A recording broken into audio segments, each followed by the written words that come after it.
بسم الله الرحمن الرحيم الحمد لله رب العالمين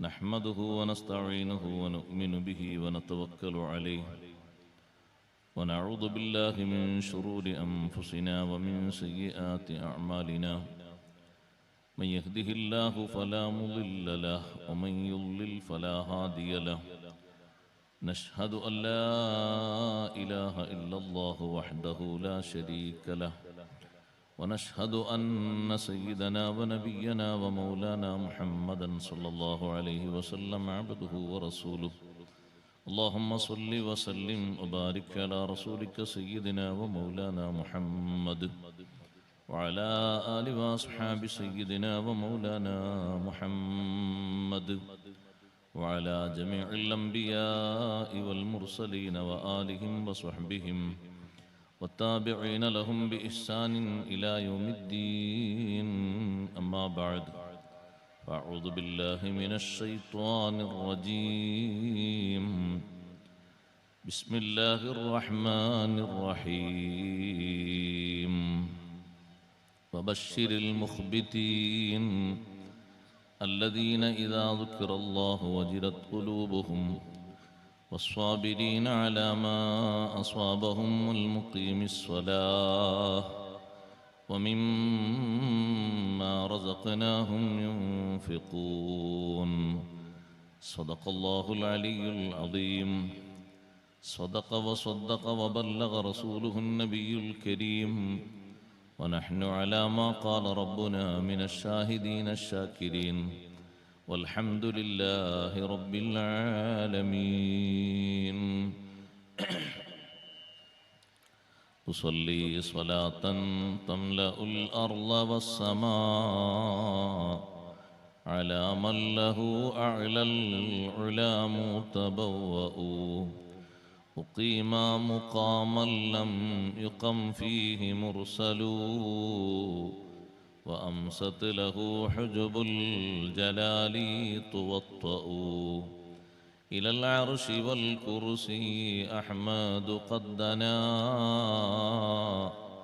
فنورهما من نوره يتلألأ صلاة وتسليم وأزكى تحيتي على المصطفى المختار خير البرية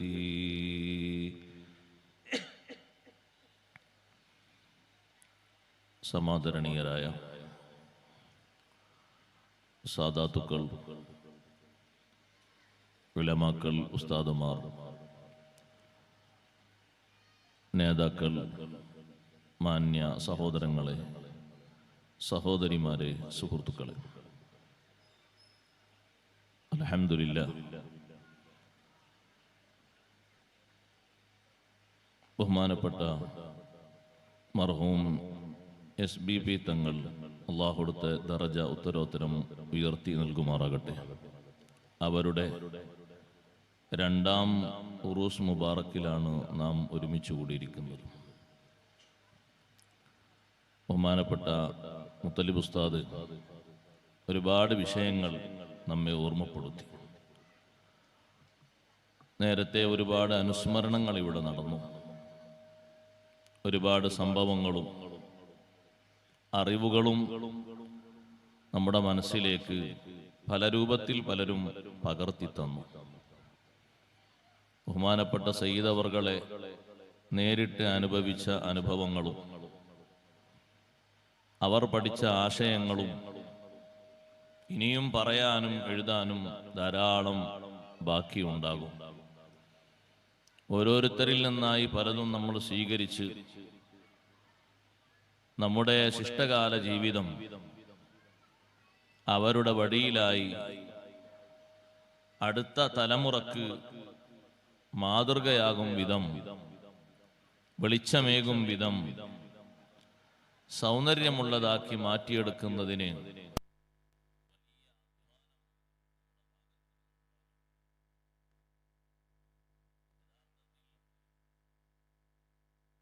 മുസ്ലിമിനെ യഥാർത്ഥ രൂപത്തിൽ കാണാനുള്ള ഒരു സൗന്ദര്യം നമ്മിൽ ഓരോരുത്തരിലും ഉണ്ടായിത്തീരണം. യഥാർത്ഥ മുസ്ലിം അവന്റെ പേരിലും പെരുമയിലും മാത്രം ഒതുങ്ങി നിൽക്കുന്നവനല്ല. ആണാകട്ടെ പെണ്ണാകട്ടെ, പേരിലും പെരുമയിലും മാത്രം ഒതുങ്ങി നിൽക്കുന്ന ആളുകളായി നമ്മൾ തരം താഴാൻ പാടില്ല. നല്ല കഴമ്പുള്ള മുസ്ലിമായി മാറണം.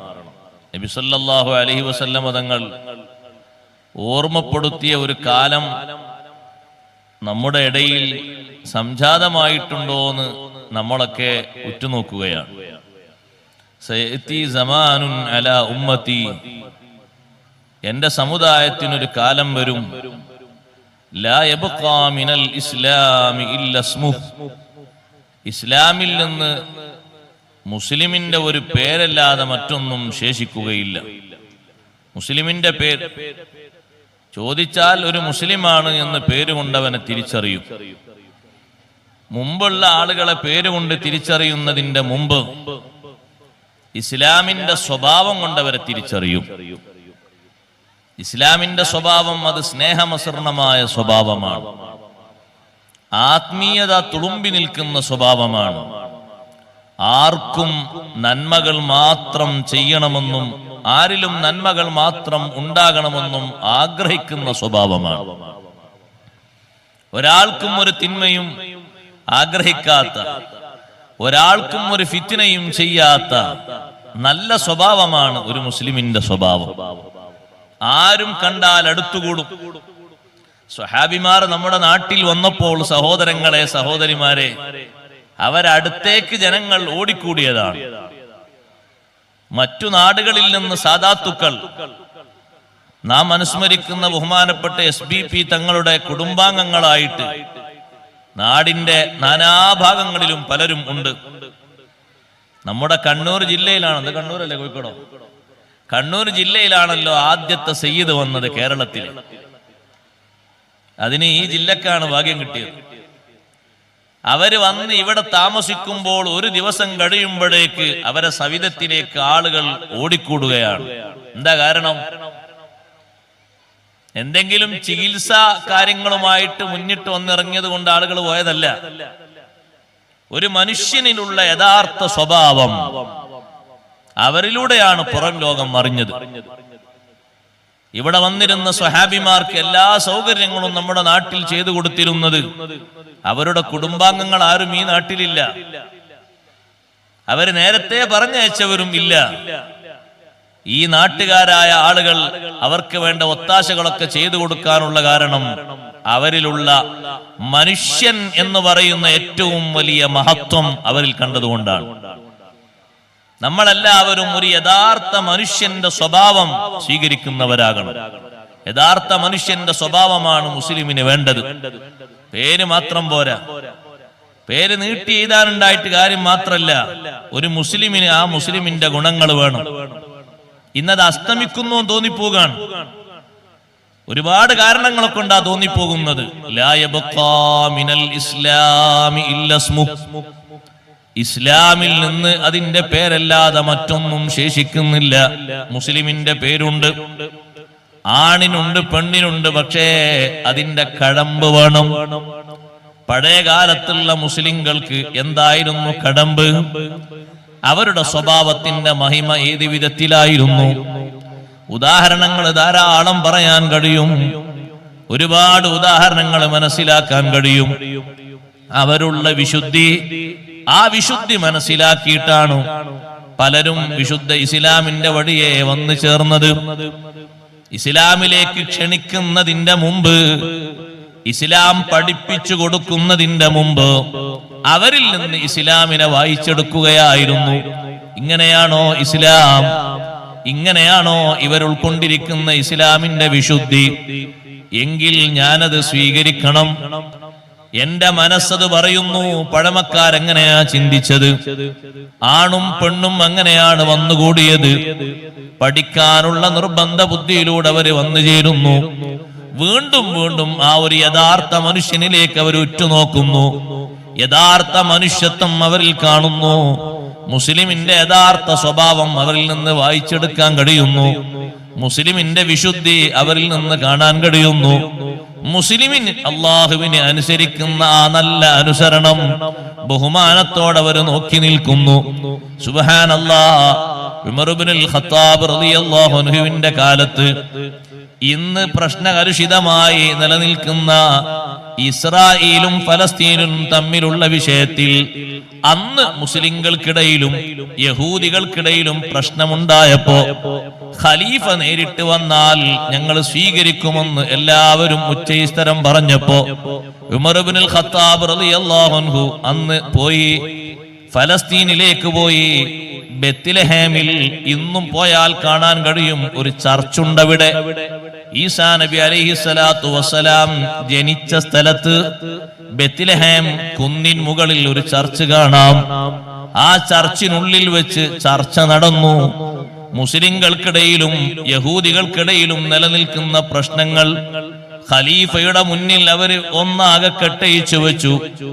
ഉമർ ഇബ്നുൽ ഖത്താബ് റളിയല്ലാഹു അൻഹു പരിഹാരങ്ങൾ നിർദ്ദേശിക്കുന്നു. ഓരോ ഫോർമുലയും അവർ സ്വീകരിക്കുന്നു, അതിലൊപ്പുവെക്കുന്നു, സന്തോഷത്തോടെ സ്വീകരിക്കുന്നു. ചർച്ചകളുടെ അവസാനം മസ്ജിദുൽ അഖ്സയിൽ നിന്ന് ളുഹ്ർ നിസ്കാരത്തിന്റെ വാങ്കുലി മുഴങ്ങി. വാങ്ക് കേട്ടപ്പോൾ ഉമർ ഇബ്നുൽ ഖത്താബ് റളിയല്ലാഹു അൻഹു എഴുന്നേറ്റു. ഒരു മിനിറ്റ് പിന്നവിടെ നിന്നില്ല. ചർച്ചകൾ ഏകദേശം പൂർണ്ണമായി. വാങ്ക് വിളിച്ചപ്പോ ഖലീഫ ഉമർ റളിയല്ലാഹു അൻഹു എഴുന്നേൽക്കുന്നു. എഴുന്നേറ്റപ്പോൾ ആ ചർച്ചിന് നേതൃത്വം നൽകുന്ന അവിടെയുള്ള ഫാദർ, വലിയ മനുഷ്യൻ, അദ്ദേഹം വന്ന് വിനയത്തോടെ ചോദിക്കുന്നു, ഖലീഫക്ക് പ്രാർത്ഥിക്കാൻ, നിസ്കരിക്കാൻ ഇവിടെ ഒരു അവസരം ഒരുക്കി തരട്ടെയോ? എന്തൊരു ബഹുമാനത്തോടെയുള്ള ചോദ്യമാണ്. ഇന്നൊരു മുസ്ലിം ഒരു വീട്ടിൽ പോയി പണിയെടുക്കുന്നു, ഒരു കടയിൽ ജോലിയെടുക്കുന്നു, മറ്റൊരാളെ കൂടെ താമസിക്കുന്നു. അവരൊക്കെ പറയുന്നു ഇവനൊരു യഥാർത്ഥ മുസ്ലിം അല്ല, കാരണം ഇവനിൽ നിസ്കാരമില്ല. എല്ലാവർക്കും പച്ചയായി അറിയുന്ന യാഥാർത്ഥ്യമാണ്. എന്റെ കൂടെ നടക്കുന്ന ഈ പേര് വെച്ച ആളുണ്ടല്ലോ, ഇസ്ലാമിന്റെ സുന്ദരമായ പേര് ബാപ്പയും ഉമ്മയും ചേർത്ത് വിളിക്കുന്ന ഈ മനുഷ്യനുണ്ടല്ലോ, ഈ സഹോദരിയുണ്ടല്ലോ, ഇവർ യഥാർത്ഥ ഇസ്ലാമിന്റെ മെമ്പർ അല്ല. കാരണം യഥാർത്ഥ ഇസ്ലാമിസ്റ്റുകളാണെങ്കിൽ ഇവരിൽ നിസ്കാരം ഉണ്ടാകണം. ഇവരിൽ നിസ്കാരം ഇല്ല. പിന്നെന്തുണ്ട്? ഒരു ഐഡന്റിറ്റിയായി കാണിച്ചു കൊടുക്കാൻ ഇസ്ലാം എന്ന റിലീജിയൻ സ്വീകരിച്ചു എന്നതിന്റെ ഒരു തെളിവായിട്ടൊരു മുസ്ലിമിന്റെ പേരുണ്ട്. അതിനൊരു മാർക്കം ചെയ്തിട്ടുമുണ്ട്, ചേലാകർമ്മം നടത്തിയിട്ടുമുണ്ട്. അത്രയേ പറയാനുള്ളൂ. ഖലീഫ എഴുന്നേറ്റപ്പോഴേക്ക് ഫാദർ വന്നു പറഞ്ഞു, നിസ്കരിക്കാൻ ഇവിടെ ഒരുക്കിത്തരാം, അതിനുള്ള ചാൻസ്. എന്തൊരു ബഹുമാനത്തോടെയാണത്. പഴയ കാലത്ത് നമ്മുടെ നാട്ടിലുണ്ടായിരുന്നു പാവങ്ങളായി ജീവിച്ചിരുന്ന ആളുകൾ. ഇന്നെന്താ അത് പോയതെന്നറിയോ? അതിന്റെ കാരണത്തിലേക്ക് ഞാൻ വരാം. അതിനു മുമ്പ് പറയട്ടെ, പഴയ കാലത്ത് നമ്മുടെ നാട്ടിൽ താമസിച്ചിരുന്ന ഉപ്പാപ്പമാര് അന്നിവിടെ ഒരുപാട് ഭൂസ്വത്തുകളുള്ള ആളുകളുടെ തോട്ടത്തിലും മറ്റും പോയി ജോലിയെടുക്കുമ്പോ വാങ്കിന്റെ സമയം, വാങ്ക് ഇങ്ങനെ കേൾക്കുമ്പോ നിസ്കരിക്കണമെന്ന് തോന്നുമ്പോ എവിടെയെങ്കിലും ഒരു ഭാഗത്ത്, പറമ്പിന്റെ ഒരു ഭാഗത്ത്, അല്ലെങ്കിൽ വീടിന്റെ ഏതെങ്കിലും ഒരു ഷെഡിന്റെ ഏതെങ്കിലും ഒരു ഭാഗത്ത് ചെറിയ ഒരു വിരിപ്പും വിരിച്ച് അവര് നിസ്കരിക്കും. അവരോട് ഈ യജമാനന് വലിയ ബഹുമാനമാണ്, മുതലാളിക്ക് വലിയ ബഹുമാനാണ്. കൃത്യമായി ശമ്പളം കൊടുക്കും, ഭക്ഷണം കൊടുക്കും, ജോലിക്ക് അവരെ തന്നെ വിളിക്കും, എന്തും അവരെ ഏൽപ്പിക്കും. ആള് വിശ്വസ്തനാണ്, കാരണം അവൻ നിസ്കരിക്കുന്ന നല്ലൊരു മുസ്ലിമാണ്. നിസ്കരിക്കുന്ന നല്ലൊരു മുസ്ലിമാണ്. നിസ്കരിക്കാത്ത ആൾക്കാരോട് പണ്ട് എന്റെ നാട്ടിലുള്ള ഒരു മുഴുകുടിയനായ ഒരു സഹോദരൻ പറഞ്ഞതുപോലെ പറയുമ്പോ പിന്നെ നിസ്കരിക്കാത്തവൻ മിണ്ടൂല. നാട്ടിൽ നിന്ന് ഒരു ദിവസം ജീപ്പിൽ ഞങ്ങൾ ഇങ്ങനെ യാത്ര ചെയ്യുമ്പോ, അന്നൊരു ഞായറാഴ്ചയാണ്, അപ്പൊ ഒരാൾ ഫിറ്റ് ആക്കി വന്നിരിക്കുന്നുണ്ട്. എല്ലാവർക്കും വാസനിക്കുന്നുണ്ട്, നല്ല ഫിറ്റാ, ചെറിയ ഫിറ്റൊന്നുമല്ല, ഫുൾ ഫിറ്റിലാണ് ആള്. അങ്ങോട്ട് പറയുന്നൊന്നും ശരിക്കും മനസ്സിലാക്കുന്നില്ല, പക്ഷെ ചിലതൊക്കെ ആളുകൾക്ക് തിരിയുന്നുണ്ട്, എല്ലാവർക്കും വാസനിക്കുന്നുണ്ട്. അപ്പൊ അദ്ദേഹം നല്ല സമ്പന്നനാണ്. ആ വ്യക്തി മുസ്ലിം അല്ല, പക്ഷെ നല്ല സ്വഭാവക്കാരനാണ്. കുടിയുണ്ടെന്നേ ഉള്ളൂ, നല്ല സമ്പത്തുള്ള ആളാണ്. അദ്ദേഹത്തിന്റെ തോട്ടത്തിൽ തൊഴിലെടുക്കുന്ന ഒരു മുസ്ലിം സഹോദരൻ കൂടെയുണ്ട്. അയാളെ കുടിച്ചിട്ടൊന്നുമില്ല, അയാളെ കൂടെ അങ്ങനെ പലപ്പോഴും ഒത്താശ ചെയ്ത് നടക്കുന്ന ആളാണ്. തോട്ടത്തിലൊക്കെ ജോലി എടുക്കും, കാര്യങ്ങളൊക്കെ നോക്കും, ഒരു കാര്യസ്ഥന്റെ റോളിൽ.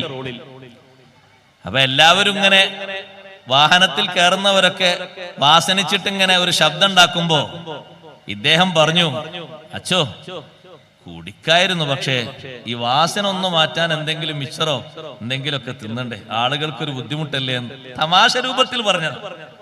പക്ഷെ അതിന് അദ്ദേഹം ഒരു മറുപടി പറഞ്ഞു. അത് നല്ല കഴമ്പുള്ള മറുപടിയാണ്. ഞാൻ ആ മറുപടി കേട്ട് കുറച്ചു നേരം ഇങ്ങനെ ചിന്തിച്ചു പോയി.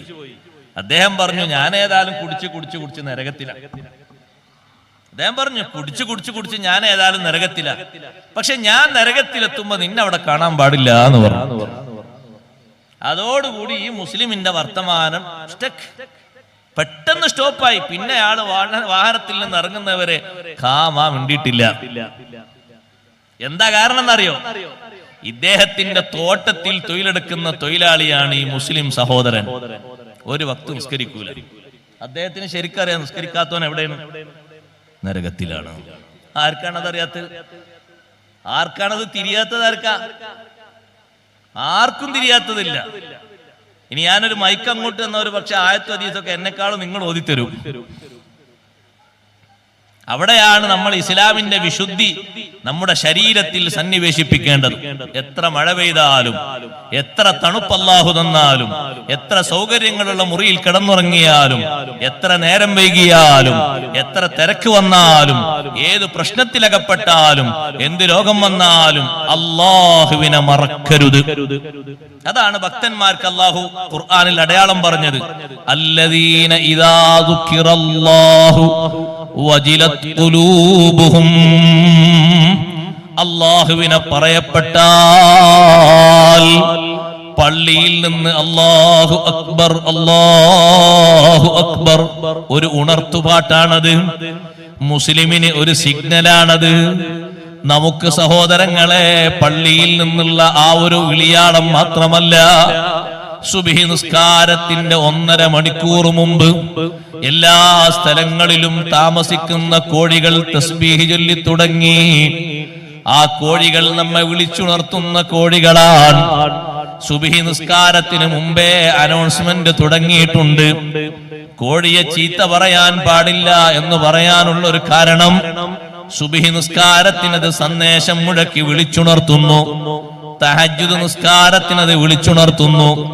ലുഖ്മാനുൽ ഹക്കീം തങ്ങൾ തന്റെ മകനെ വിളിച്ചു പറഞ്ഞില്ലേ, മോനെ ലാ തകുൻ അഅജസ മിനദ്ദീക്.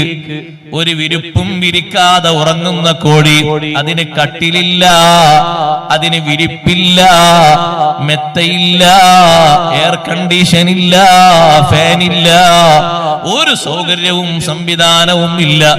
പക്ഷേ മരത്തിന്റെ മുകളിൽ ഉറങ്ങിയാലും, താഴെ തിണ്ണയിൽ ഉറങ്ങിയാലും, കാറ്റടിച്ച് തണുത്ത് വിറച്ച് ഉറങ്ങിയാലും കൃത്യമായും നേരത്തത് എഴുന്നേൽക്കുമോ, വിളിച്ചുണർത്തുന്നു. സൗകര്യങ്ങളിൽ ഉറങ്ങുന്ന മോനെ, ലാ തകുൻ അഅജസ മിനദ്ദീക്. ആ കോടിയെക്കാളും ദുർബലനാകരുത് കേട്ടോ. നമ്മോട് പറയാനും പകർത്തി തരാനും ഉള്ളൊരു ഉപദേശം അതാണ്. സഹോദരങ്ങളെ, അഷ്റഫുൽ ഖൽഖ് സല്ലല്ലാഹു അലൈഹി വസല്ലം തങ്ങളിൽ നിന്ന് ദീന് പഠിച്ച ഉമർ ഇബ്നുൽ ഖത്താബ് റളിയല്ലാഹു അൻഹുവിനോട് ആ ഫാദർ, ആ വലിയ മനുഷ്യൻ, ഒരുപാട് ജനങ്ങൾ ബഹുമാനിക്കുന്ന മതത്തിന്റെ ഒരു നേതാവായ വലിയൊരു മനുഷ്യൻ, നിസ്കരിക്കാൻ ഇവിടെ സൗകര്യം ഒരുക്കി തരട്ടെയോ എന്നൊരു ചോദ്യം ഉമർ ഇബ്നുൽ ഖത്താബ് റളിയല്ലാഹു അൻഹുവിന് നൽകിയൊരു ബഹുമാനമാണ്. ഇദാ ദുക്കിറല്ലാഹു വജിലത് ഖുലൂബുഹും. മസ്ജിദുൽ അഖ്സയിൽ നിന്ന് അല്ലാഹു അക്ബർ അല്ലാഹു അക്ബർ എന്ന് മുഴങ്ങിയപ്പോഴേക്ക് ഉമർ റളിയല്ലാഹു അൻഹു പിന്നെ അവിടെ ഇരുത്തം കിട്ടുന്നില്ല. നിസ്കരിക്കാനാണല്ലോ അള്ളാഹുവിന്റെ ഭാഗത്ത് നിന്ന് വിളിയാളം വന്നത്. ചർച്ച അവിടെ നിർത്തി. ഖലീഫ എഴുന്നേറ്റപ്പോൾ ഓടി വന്ന് ചോദിച്ചു, ഇവിടെ നിസ്കരിക്കണം, ഇവിടെ സൗകര്യം ഒരുക്കി തരാം. ഉമർ റളിയല്ലാഹു അൻഹു വേണ്ട, എന്നാ പിന്നെ ഇതിന്റെ പുറത്ത് പൂമുഖത്ത് നിസ്കരിക്കാം, അവിടെ ഒരു ഒഴിഞ്ഞ സ്ഥലമുണ്ട്, അവിടെയും വേണ്ട. ഉമർ റളിയല്ലാഹു അൻഹു എല്ലാം വേണ്ട എന്ന് പറയുമ്പോ അദ്ദേഹത്തിന് ഒരു വിഷമം വരുമെന്ന് കരുതിയിട്ട് ഒരു മനസ്ഥിതി കണ്ടപ്പോൾ ഉമർ റളിയല്ലാഹു അൻഹു പറഞ്ഞു, ഞാനിപ്പോൾ വന്നത് ഒരു പ്രശ്നം രമ്യമായി പരിഹരിക്കാനാണ്. ഞാൻ ഇവിടെങ്ങാനും നിസ്കരിച്ചിട്ട് ഭാവിയിൽ ഞങ്ങളെ ഖലീഫ നിസ്കരിച്ച സ്ഥലം ആരെങ്കിലും ഒന്ന് പറഞ്ഞാൽ വീണ്ടും ഒരു പ്രശ്നമാകൂലേ, അതുകൊണ്ട് വേണ്ട, ഞാൻ ഇവിടെ നിസ്കരിക്കുന്നില്ല, അപ്പുറത്തൊരു ഒഴിഞ്ഞ സ്ഥലമുണ്ട്, ഒരു പൊതുസ്ഥലം, ഞാൻ അവിടെ നിസ്കരിക്കാം. ആ നിസ്കരിച്ച സ്ഥലത്ത് ഇന്ന് പോയി നോക്കിയാൽ മസ്ജിദുൽ ഫാറൂഖ് എന്ന പേരിൽ ഒരു പള്ളി കാണാം നമുക്ക്. രണ്ടും ബത്ലഹേമിലാണ്, ഒരു ഭാഗത്ത് ചർച്ചുണ്ട്, മറ്റേ ഭാഗത്ത് ആ പള്ളിയുണ്ട്. നിസ്കരിക്കാൻ എഴുന്നേറ്റപ്പോഴേക്ക് എന്തൊരു ബഹുമാനമാണ്, എന്തൊരു സ്ഥാനമാണ്. നമുക്കെല്ലാവരിലും ഉണ്ടാകേണ്ട ആത്മവിശുദ്ധി, ഇസ്ലാമിന്റെ യഥാർത്ഥ തനിമ സഹോദരങ്ങളെ നിസ്കാരമാണ്. ആ ഒരു വിശുദ്ധി നമ്മുടെ ജീവിതത്തിലില്ലേ? നമ്മളൊരു സാധാരണ ശരീരമാണ്. മണ്ണിൽ കൊണ്ടുപോയി വെച്ചാൽ നമ്മുടെ ശരീരത്തിനൊരു ബഹുമാനവും ലഭിക്കില്ല. ഇദാ മാത ഇൻസാനുൻ ഫഖംസുൽ ലിഖംസതി വലഹമുൽ ലിദീദാനിൻ വഅളുമുൽ ലിതുർബതി വമാലുൽ ലിവുറാസിൻ വറൂഹുൽ ലിഖാബിലി വഅമലുൽ ലിമദ്ലൂമീന ഫഅലം ബിയഖ്ലതി. ഒരു സാധാരണ ആള് മരിച്ചാൽ മഹത്വങ്ങളൊന്നുമില്ല. മുക്കല്ലഫായതിനു ശേഷവും നിസ്കാരത്തിന്റെ ഒരു ബദ്ധശ്രദ്ധ വന്നിട്ടില്ല. ഇപ്പോഴും അവൻ കളിയിലാണ്, ഇപ്പോഴും അവൻ സുഖസുഷുപ്തിയിലാണ്. അവന് തോന്നുന്നു എന്റെ വീട് എന്നും എനിക്കുണ്ടാകും, എന്റെ സുഖങ്ങൾ എന്നും എനിക്കുണ്ടാകും, എന്നും എനിക്ക് ഈ സമ്പത്തുണ്ടാകും, എന്നും എനിക്ക് ഈ ആരോഗ്യമുണ്ടാകും, എന്നും എനിക്ക് ഈ ആയുസ്സുണ്ടാകും. ഇല്ല കേട്ടോ. വലിയ സൗകര്യങ്ങളുള്ള വിമാനത്തിൽ കോപ്റ്ററിൽ സഞ്ചരിച്ച ഇറാന്റെ പ്രസിഡന്റും ഖളാ എത്തിയപ്പോൾ മരിച്ചു വീണിട്ടുണ്ട്. സഹോദരങ്ങളെ, തടുക്കാൻ ഒരു നിയന്ത്രണവുമില്ല. തടുക്കാൻ പറ്റുന്നൊരു ശക്തിയും ലോകത്ത് കണ്ടെടുത്തിട്ടില്ല. അള്ളാഹുവിന്റെ തീരുമാനം വരുമ്പോ ഞാനും നിങ്ങളും അനുസരിച്ചു കൊടുക്കേണ്ടവരാണ്. പക്ഷേ ഈ പോയി കിടക്കുന്ന ബോഡിക്ക് എന്തെങ്കിലും ബഹുമാനമുണ്ടോ? ഒന്നുമില്ലെങ്കിൽ അഞ്ചായി നമ്മുടേത് വീതം വെക്കുകയാണ്. ഇദാ മാത ഇൻസാനുൻ ഫഖംസുൽ ലിഖംസതി. ഒരു സാധാരണ വ്യക്തിത്വം മരിക്കുമ്പോ ആ മനുഷ്യന്റെ ശരീരവുമായി ബന്ധപ്പെട്ട 5 എണ്ണം 5 ആളുകൾക്ക് വീതം വെച്ചു കൊടുക്കുകയാണ്. വലഹമുൽ ലിദീദാനിൻ വഅളുമുൽ ലിതുർബതി. നല്ല കൊഴുകൊടുപ്പോടെ, നല്ല കുശുകുശുപ്പോടെ നീ മിനുക്കിയ നിന്റെ ചൊരിയുണ്ടല്ലോ, നിന്റെ ശരീരത്തിന്റെ ഇറച്ചിയുണ്ടല്ലോ. ഒരു ചെറിയ പനി വന്നപ്പോഴേക്ക് ഒരാഴ്ച ഗുളിക കുടിച്ച് നീ അസുഖം മാറ്റിയില്ലേ? ഒരു ചെറിയ പെയിൻ വന്നപ്പോഴേക്ക് 2ഉം 3ഉം ഡോക്ടർമാരെ മാറി കാണിച്ച് വേദനയൊന്ന് മാറിക്കിട്ടാൻ ഏത് മരുന്നും നീ സ്വീകരിച്ചില്ലേ? അങ്ങനെ നല്ല കപ്പാസിറ്റിയോടെ കൊണ്ട് നടക്കുന്ന നിന്റെ ഈ ശരീരം, അതിന്റെ ബോഡിയുടെ മാംസം, അത് പുഴുക്കൾക്കുള്ളതാണ്. വലഹമുൽ ലിദീദാനിൻ. മാംസം പുഴുക്കൾക്കുള്ളതാണ്. പുഴുക്കൾ തിന്ന ശരീരം പലപ്പോഴും പോസ്റ്റ്മോർട്ടത്തിന് പുറത്തെടുത്തപ്പോ പല ഭാഗങ്ങളും കാണാതെയായി പോയില്ലേ? ഗൾഫിൽ നിന്ന് മരണപ്പെട്ടു പോയ ഒരു സഹോദരി, ഒരു വ്ളോഗറായ പെണ്ണിന്റെ ശരീരം 2 മാസത്തിന് ശേഷം പുറത്തെടുത്തപ്പോൾ ചില ഭാഗങ്ങളൊന്നും കാണാനില്ല. ആര് കൊണ്ടുപോയി? ആരെടുത്തുപോയി? വലഹമുൽ ലിദീദാനിൻ വഅളുമുൽ ലിതുർബതി. നീ കൊടുപ്പോടെ കൊടുപ്പിച്ച നിന്റെ ശരീരത്തിന്റെ മാംസമില്ലേ? പലർക്കു മുന്നിലും നീ സൗന്ദര്യത്തോടെ ആകർഷിപ്പിച്ച നിന്റെ മാംസപേശികള്, അത് പുഴുക്കൾ തിന്നുപോയി. നിന്റെ എല്ല് മുഴുവനും മണ്ണ് തിന്നുപോയി. സഹോദരാ, നിന്റെ ശരീരത്തിന് ഒന്നും ബാക്കിയില്ല. അതേ സമയം നിസ്കരിച്ച് നടന്നവരോ, അള്ളാഹുവിനെ അനുസരിച്ച് വിശുദ്ധിയോടെ ജീവിച്ചവരോ, നൂറ്റാണ്ടുകൾ കഴിഞ്ഞിട്ടും അവരെ ശരീരത്തിന് മാറ്റമില്ല. 220 കൊല്ലം കഴിഞ്ഞ് അഹ്മദ് ബിൻ ഹംബൽ റളിയല്ലാഹു അൻഹുവിന്റെ ശരീരം കിടക്കുന്ന ഭൂമിക്ക് തൊട്ടടുത്ത്, ഖബറിന്റെ തൊട്ടടുത്ത് ബന്ധുവിനെ മറവ് ചെയ്യാൻ വേണ്ടി ഒരു കുഴി കുഴിച്ചപ്പോൾ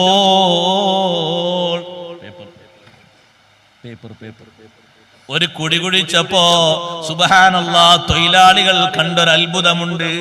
മഹാനവറുകളുടെ ശരീരം വെച്ചിരിക്കുന്ന ഭാഗത്ത് നിന്ന് ചുമരിങ്ങോട്ട് തകർന്നു വീണുപോയി. ചുമരിങ്ങോട്ട് അടർന്നു വീണപ്പോ അവര് കണ്ട കാഴ്ച എന്താണെന്നറിയുമോ? 220 കൊല്ലമായി, 2 നൂറ്റാണ്ടായി ആ ശരീരം അവിടെ കിടക്കുന്നു. അന്ന് വെച്ച പരുത്തിയില്ലേ, ആ പരുത്തിയിൽ വെച്ച സുഗന്ധമില്ലേ, മാറ്റമില്ല.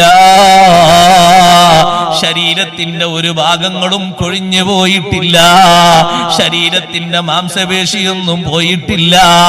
കണ്ണങ്ങനെയുണ്ട്, കാതങ്ങനെയുണ്ട്, നഖങ്ങൾ അങ്ങനെയുണ്ട്. എന്താണ് മഹത്വമെന്നറിയുമോ? ജീവിതത്തിൽ സ്വീകരിച്ച വിശുദ്ധിയാ. ഒരു മുസ്ലിമേനോട് പറയട്ടെ, നിസ്കാരം പോലും നിന്റെ ജീവിതത്തിൽ ഇല്ലെങ്കിൽ പിന്നെ നീ മണ്ണിലേക്ക് ചെല്ലുന്നത് പുഴുക്കൾക്ക് സന്തോഷമാണ്. ചിതലും പുഴുക്കളും താവളം പെരുത്തുണ്ടതിൽ, സന്തോഷമാണ് അവർക്ക് നീ ചെല്ലുന്നതിൽ. മെത്തക്കു പകരം മാളമാം സുബ്ഹാന റബ്ബി അതിൽ കിടക്കേണ്ടതാണ് അസ്മാന. ആരും നിനക്കൊരു വിരിപ്പ് വിരിച്ചു തരില്ല. എത്ര സ്നേഹമുള്ള നിന്റെ സഹോദരനും നിന്റെ സ്നേഹത്തിന്റെ ഭാഗമായി ഒരു ചെറിയ വിരിപ്പൊന്ന് വിരിക്കട്ടെ എന്ന് പറഞ്ഞാൽ ആരെങ്കിലും സമ്മതിക്കുമോ? എന്റെ കൂട്ടുകാരന്റെ ശരീരം വെക്കുന്നതിന്റെ അടിയിൽ ഒരു ചെറിയ പായ വിരിക്കട്ടെ എന്ന് പറഞ്ഞാൽ അനുവാദം കൊടുക്കുമോ? ഇല്ലല്ലോ സഹോദരാ. കിടക്കേണ്ടത് മണ്ണറയിലാണ്. നല്ല ബോധ്യം വേണം, നല്ല ബോധത്തോടെ ജീവിക്കണം. നമ്മുടെ ശരീരത്തിന് വേണ്ടത് പരിശുദ്ധിയാണ്. അള്ളാഹുവിനെ പറയപ്പെടുമ്പോൾ ഓർമ്മ വരുന്ന ശരീരമാണോ? വാങ്ങ് കൊടുത്തിട്ട് നിസ്കരിക്കണം എന്ന് നിന്റെ കൽബിൽ ചിന്ത വരുന്നൊരു ശരീരമാണോ? ഇന്നും ഒരു വെള്ളിയാഴ്ചയാണ്, നീ എഴുന്നേറ്റത് സുബ്ഹി നിസ്കരിക്കാതെയാണോ? നിന്റെ വീടിന് ഏറ്റവും വലിയ ബറക്കത്തില്ലാത്ത വീടല്ലേ അത്? ശൈത്താന്മാർക്ക് എത്രയും കൂടാൻ പറ്റുന്ന വീടല്ലേ അത്? എങ്ങനെയാ നീ അള്ളാഹുവിന്റെ മണ്ണിൽ അന്തസ്സോടെ നടക്കുന്നത്? എങ്ങനെയാണ് അള്ളാഹുവിന്റെ വെള്ളം നീ കുടിക്കുന്നത്? എങ്ങനെയാ അള്ളാഹുവിന്റെ ഭക്ഷണം നീ കഴിക്കുന്നത്? എങ്ങനെയാ അള്ളാഹുവിന്റെ സുഖങ്ങൾ നീ ആസ്വദിക്കുന്നത്? ഒരു ചെറിയ ഹയാ പോലും നിനക്ക് ഇല്ലല്ലോ. വിശുദ്ധിയാണ് ജീവിതത്തിൽ കൈവരിക്കേണ്ടത്. പത്രാസ് കൊണ്ട് മാത്രം വിജയിക്കാൻ കഴിയുമെന്ന് ആരും കരുതരുത്. ദുനിയാവിന്റെ പവർ കൊണ്ട് വിജയിക്കാൻ കഴിയുമെന്ന് കരുതരുത്. ദുനിയാവിന്റെ പവറോടെ നടന്നിരുന്ന പലരും ഉണ്ട്, ഇന്നവരെ കാണാനില്ല, അവരെ അനുസ്മരിക്കാനില്ല. നാട് വിറപ്പിച്ച വമ്പന്മാരും വീമ്പന്മാരും നാട്ടിൽ ഒരുപാട് കഴിഞ്ഞു പോയിട്ടുണ്ട് സഹോദരങ്ങളെ. അവരുടെ ഒരു ചെറിയ കഴമ്പ് പോലും നമ്മൾ എത്തിയിട്ടില്ലല്ലോ. പക്ഷേ അള്ളാഹു നമുക്ക് നൽകിയ ദുനിയാവെന്തിനാന്നറിയോ? ദീന് നടത്താൻ വേണ്ടിയാണ്, ആഖിറം ലക്ഷ്യമാക്കാൻ വേണ്ടിയാണ്. ആഖിറത്തിന് സഹായമായിട്ടാണ് ദുനിയാവ് തന്നത്. ദുനിയാവ് ആഖിറത്തിന് സഹായമായിട്ട് തന്നതാണ്. സുഖിക്കാൻ വേണ്ടി ദുനിയാവ് തന്നിട്ടില്ല. അത്യാവശ്യങ്ങൾക്ക് വേണ്ടി തന്നതാണ്. ബോധ്യം വേണം നമുക്ക്. നമ്മുടെ മനസ്സിലും ശരീരത്തിലും ആ ഒരു ബോധമുണ്ടാകണം, ആ ഒരു ചിന്തയുണ്ടാകണം. അപ്പോഴേ രക്ഷപ്പെടാൻ കഴിയുള്ളൂ. അഹ്മദ് ബിൻ ഹംബൽ റളിയല്ലാഹു അൻഹുവിന്റെ ശരീരം 2 നൂറ്റാണ്ട് കഴിഞ്ഞിട്ടും ഒരു ഭാവമാറ്റവുമില്ലാതെ ഒരു പകർച്ചയുമില്ലാതെ കൊണ്ടുപോയി വെച്ച അതേ വിശുദ്ധിയിൽ കഫംപുടക്ക് പോലും ചിതലേറ്റിട്ടില്ല. എത്ര പെട്ടെന്ന് ആ സഹോദരങ്ങളെ നമ്മൾ മണ്ണിലേക്ക് വലിച്ചെറിയുന്ന ഒരു തുണി എത്ര പെട്ടെന്നാണ് മണ്ണിനോടത് ചേരുന്നത്. പുറത്തു വെക്കുന്ന ഇരുമ്പ്, പുറത്തു വെക്കുന്ന കമ്പി എത്ര പെട്ടെന്നാണ് തുരുമ്പ് ബാധിച്ച് മണ്ണായി പോകുന്നത്. അതിനേക്കാളും പെട്ടെന്ന് നമ്മുടെ ശരീരം കാര്യമായിട്ട് ബഹുമാനമില്ലാത്ത ശരീരമാണെങ്കിൽ ആ ശരീരത്തെ പെട്ടെന്ന് പിടികൂടിപ്പോയി, മണ്ണ് പിടിച്ചുപോയി.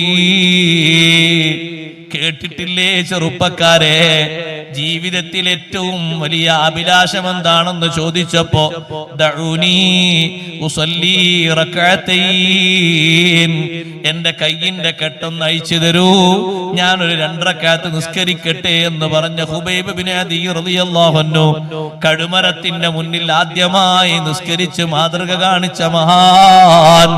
അതിനു മുമ്പ് ലോകത്തൊരൊറ്റാളും തൂക്കുമരത്തിന്റെ മുന്നിൽ നിസ്കരിച്ചിട്ടില്ല. ദുനിയാവിൽ നീ എന്താണ് ആഗ്രഹമെന്ന് ചോദിക്കുമ്പോ പറയുന്നത് 2 റക്അത്ത് നിസ്കരിക്കണമെന്നാണ്.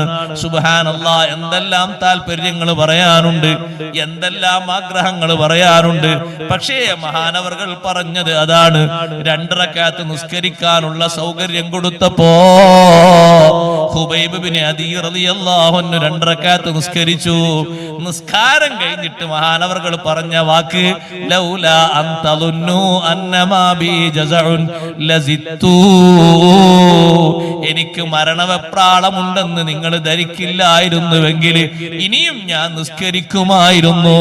എന്റെ റബ്ബിനെ എത്ര നിസ്കരിച്ചിട്ടും എന്റെ റബ്ബിന്റെ മുന്നിൽ എത്ര സുജൂദ് ചെയ്തിട്ടും എനിക്ക് ആഗ്രഹം തീർന്നിട്ടില്ല, എനിക്ക് പൂതി മാറിയിട്ടില്ല. പക്ഷേ ഒരുപാട് നേരം ഞാൻ എന്റെ നെറ്റി സുജൂദിൽ വെച്ചാൽ, അല്ലാഹുവുമായി മുനാജാത്ത് നടത്തിയാൽ കാത്തു നിൽക്കുന്ന നിങ്ങൾ പറയും മരണപ്പേടിയുണ്ട്, മരണത്തിന്റെ വെപ്രാളം കൊണ്ട് ചെയ്യുകയാണെന്ന്. അതില്ലാത്തത് കൊണ്ടാണ് ഞാൻ പെട്ടെന്ന് നിസ്കരിച്ച് 2 റക്അത്തിൽ നിന്ന് സലാം വീട്ടിയത്. ആ ഹുബൈബ് ബിൻ അദി റളിയല്ലാഹു അൻഹുവിനെ ശത്രുക്കൾ 40 ദിവസം കടുമരത്തിൽ നിന്ന് ഇറക്കാതെ ഒരേ നൃത്തം നിർത്തിയിട്ടുണ്ട്.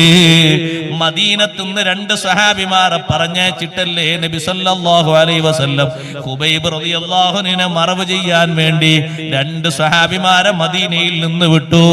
മഹാനവറുകളെ കഴുമരത്തിലേറ്റിയത് മക്കയിൽ വെച്ചാണ്.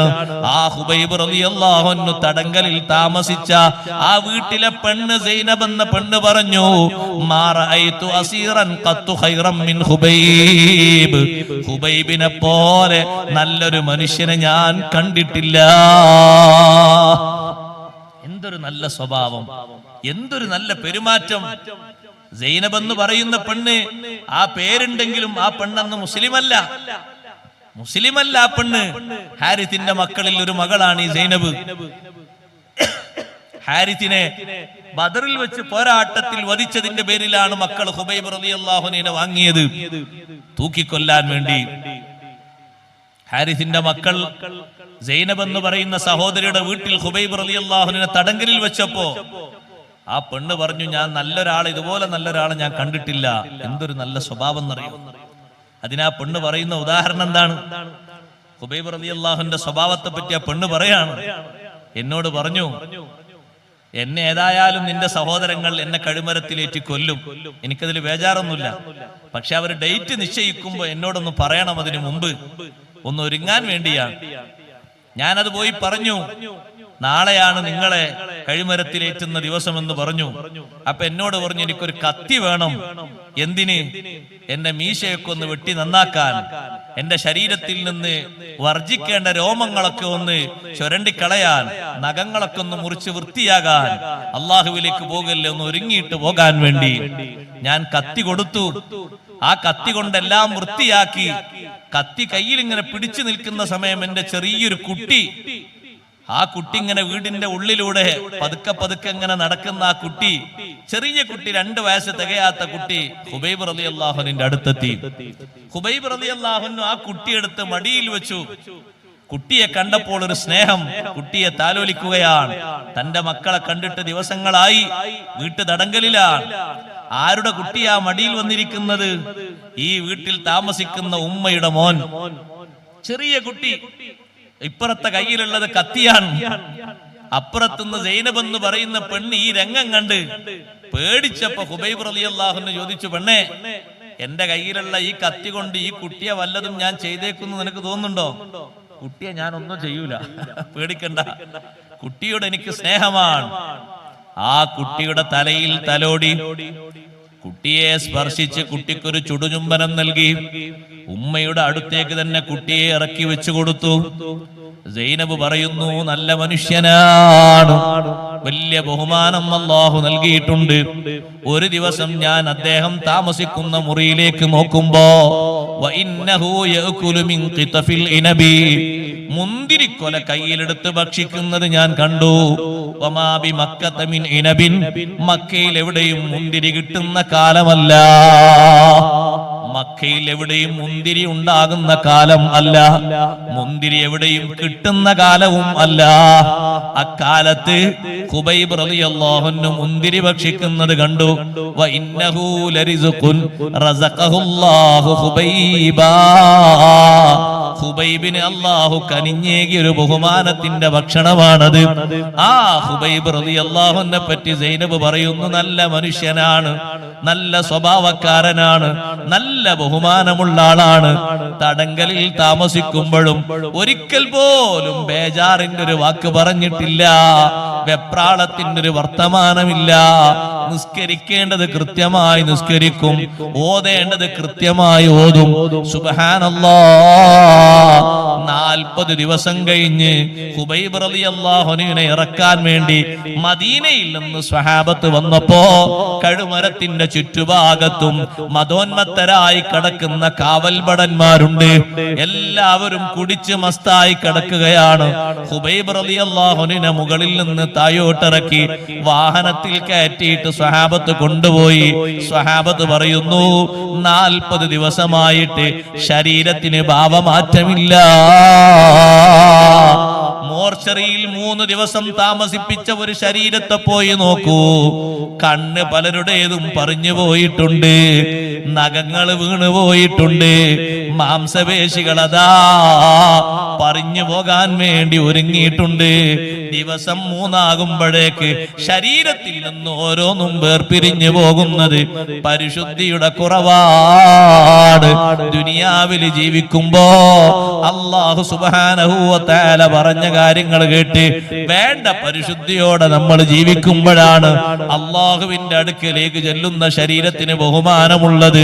സഹോദരങ്ങളെ, ലോക്കൽ മുസ്ലിമായി ജീവിച്ചാൽ, നാമമാത്ര മുസ്ലിമായി ജീവിച്ചാൽ നമുക്ക് ലവലേശം ബഹുമാനമില്ല, നമുക്ക് അല്ലാഹുവിങ്കൽ പരിശുദ്ധിയില്ല.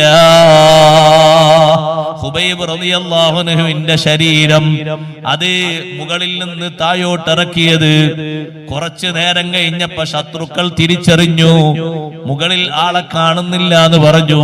എല്ലാവരും എഴുന്നേറ്റു. നോക്കുമ്പോ കുറച്ച് അകലെ വാഹനത്തിൽ 2 ആള് ഖുബൈബ് റളിയല്ലാഹു അൻഹു കൊണ്ടുപോകുന്നത് കണ്ടു. എല്ലാവരും വണ്ടിയെടുത്ത് വാഹനമെടുത്ത് പിന്നാലെ കൂടി. ആ 2 സ്വഹാബിമാര് ഭൂമിയോട് പറഞ്ഞു, ഭൂമി, നീ ഒരു ഖബറായി ഖുബൈബിന് ഒരുങ്ങിക്കൊടുക്കണം. ഭൂമി അനുസരിക്കുന്നു, കാരണം ഭൂമിക്ക് ഖുബൈബ് റളിയല്ലാഹു അൻഹുവിനെ അറിയാം. ഖുബൈബ് റളിയല്ലാഹു അൻഹു ആരുടെ മഹത്വമാ സ്വീകരിച്ചത്, ആരുടെ പരിശുദ്ധിയാ സ്വീകരിച്ചത്? യജമാനനായ റബ്ബിനോടല്ലേ ഏറ്റവും വലിയ അടുപ്പം സ്വീകരിച്ചത്. ഉമ്മമാരെ, നാട് നീള നിസ്കാര പള്ളികൾ ഒരുപാടുണ്ട്. ഞാൻ ഇങ്ങോട്ട് വരുന്ന വഴിയിൽ തന്നെ നിസ്കാര പള്ളികൾ ധാരാളമുണ്ട്. അമ്പരചുംബികളായ പള്ളികളുണ്ട്. ആ പള്ളികളിലൊക്കെ വലിയ സൗകര്യങ്ങളും സംവിധാനങ്ങളുമുണ്ട്. പക്ഷേ വഹിയ ഖറാബും മിനൽ ഹുദാ, നബി സല്ലല്ലാഹു അലൈഹി വസല്ലം നേരത്തെ പറഞ്ഞ ഹദീസിന്റെ ബാക്കിയിലുള്ളതാ, ലാ യബ്ഖാ മിനൽ ഇസ്ലാമി ഇല്ലാ ഇസ്മുഹു വലാ യബ്ഖാ മിനൽ ഖുർആനി ഇല്ലാ റസ്മുഹു. ഖുർആനിന്റെ കോപ്പി ഓരോ വീട്ടിലും ഉണ്ട്. ആരെങ്കിലും മരിക്കുമ്പോ മാത്രമേ അത് എടുക്കാറുള്ളൂ. അല്ലെങ്കിൽ കുറച്ചൊക്കെ ഈമാനുള്ളവർ റമദാനിൽ എടുക്കും. പഴയകാലത്ത് എല്ലാ ദിവസവും ആ കോപ്പി എടുത്ത് ബന്ധം പുലർത്തിയിരുന്ന മുസ്ലിമാണ്. ഇന്ന് ആ കോപ്പികളൊക്കെ നമ്മെ മാടി വിളിക്കുന്നു. നാളെ പരലോകത്ത് ഖുർആനിന്റെ കോപ്പി എതിരായി സാക്ഷി നിൽക്കരുത് കേട്ടോ. അതവിടെ ജനങ്ങൾക്ക് മുന്നിൽ വെച്ച് വിളിച്ചു പറയും, 5 കൊല്ലം ഷെൽഫിൽ വെച്ച് ഇവൻ എന്നെ പൂട്ടിയിട്ടിട്ടുണ്ട്, ഒന്ന് തുറന്നു നോക്കിയിട്ടില്ല, ഒന്ന് ഓതിയിട്ടില്ല, ഒന്ന് ഖത്മ് തീർത്തിട്ടില്ല. സമയം ഇല്ലെന്നാണോ നമ്മൾ പറയുന്നത്? ഇഷ്ടം പോലെ സമയത്തിന്റെ കണക്കവിടെ കെട്ടയിക്കപ്പെടും. ഇല്ലെന്ന് പറയാൻ ആർക്കും കഴിയില്ല. എല്ലാ കണക്കുകളും വിവരിക്കുമ്പോ എപ്പോഴും പറയുന്നൊരു വാക്കല്ലേ സമയം ഇല്ല, സമയം ഇല്ല എന്ന. പലപ്പോഴും നുണവാക്ക്, അല്ലെങ്കിൽ വെറും വാക്ക്, അല്ലെങ്കിൽ തിരിയാത്ത വാക്ക്, അല്ലെങ്കിൽ പറഞ്ഞു ശീലിച്ച വാക്ക്, എന്തിനും പറയും സമയമില്ല, സമയമില്ലാന്ന്. അവനാണെങ്കിലോ അവന്റെ കാര്യത്തിന് ഇഷ്ടം പോലെ നേരമുണ്ട്, കൊല്ലാൻ ഒരുപാട് സമയങ്ങളുണ്ട്. സഹോദരങ്ങളെ, ആ സമയങ്ങളൊക്കെ നന്മയിൽ ഉപയോഗപ്പെടുത്തിയാൽ നമ്മുടെ ജീവിതത്തിന് അല്ലാഹു പരിശുദ്ധിയും വിശുദ്ധിയും നൽകും. മഹാന്മാരുടെ ജീവിതത്തിന് അല്ലാഹു നൽകിയത്, അല്ലാഹു നൽകിയ സമയങ്ങളെ യഥാവിധി അവർ ഉപയോഗപ്പെടുത്തിയത് കൊണ്ടാണ്. ഉമ്മമാരോട് ഞാൻ പറയട്ടെ, ഇഷ്ടം പോലെ ചെറുപ്പക്കാർ ഈ സദസ്സിലുണ്ട്. അവരെ ഉമ്മമാരും ഉപ്പമാരും ഒക്കെ ഇവിടെയുണ്ട്. നിങ്ങൾ ചെയ്യേണ്ട ഏറ്റവും വലിയ ധർമ്മം സുബഹിക്ക് തന്നെ വിളിച്ചുണർത്തിയിട്ട് അടുത്ത പള്ളിയിലേക്ക് മക്കളെ പറഞ്ഞേക്കണം. സുബ്ഹാനല്ലാഹ്. ഉപ്പമാർക്ക് അതിന് പ്രചോദനം കൊടുക്കണം. വാഹനങ്ങളുടെ കുറവുണ്ടോ? ഇല്ലേ, ഇല്ല. പള്ളിയിൽ പോയി നിസ്കരിക്കുന്നത് ഏറ്റവും ഇഷ്ടപ്പെടുന്നത് ആരാണ്? അല്ലാഹുവാണ്. അല്ലാഹുവിന് വലിയ ഇഷ്ടമല്ലേ പള്ളിയിൽ പോയി നിസ്കരിക്കുന്നവരോട്? അത് തന്നെ ജമാഅത്തായി നിസ്കരിക്കുന്നവരോട് എത്ര വലിയ ഇഷ്ടമാണ്. അവരോട് വലിയ ഇഷ്ടമാണ് അല്ലാഹു തആലാക്ക്. സുബ്ഹാനല്ലാഹ്.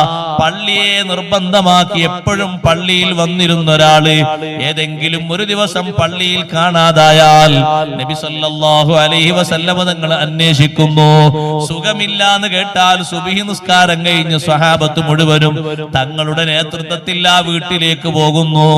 ആ രോഗിക്ക് വേണ്ടി തങ്ങൾ ദുആ ചെയ്യുന്നു. രോഗം അല്ലാഹു ശിഫയാക്കി കൊടുക്കുന്നു.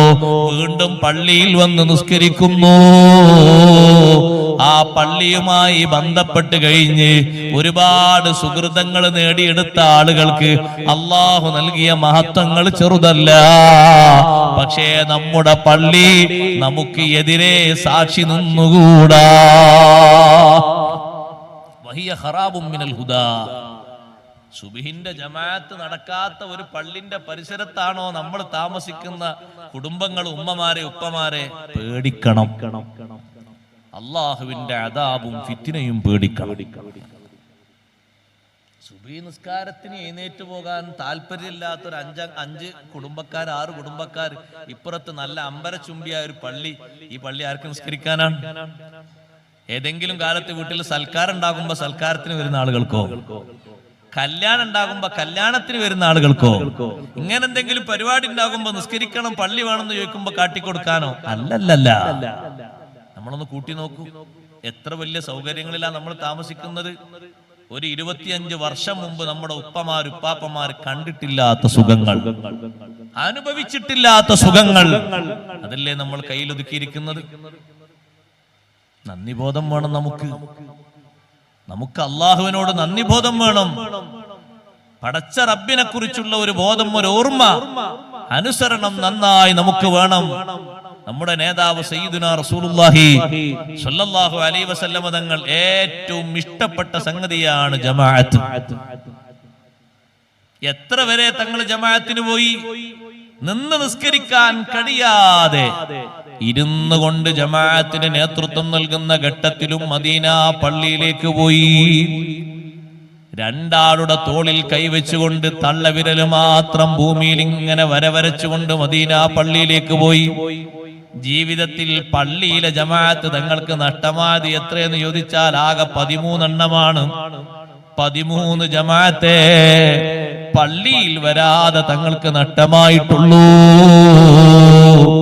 നമുക്ക് നഷ്ടമായതൊന്ന് കൂട്ടി നോക്കൂ. സൗകര്യങ്ങളൊക്കെ ഉള്ള നമുക്ക്, വാഹനത്തിന് വാഹനമുണ്ട്, ആരോഗ്യത്തിന് ആരോഗ്യമുണ്ട്, എല്ലാ കഴിവും അല്ല തന്നിട്ടുണ്ട്.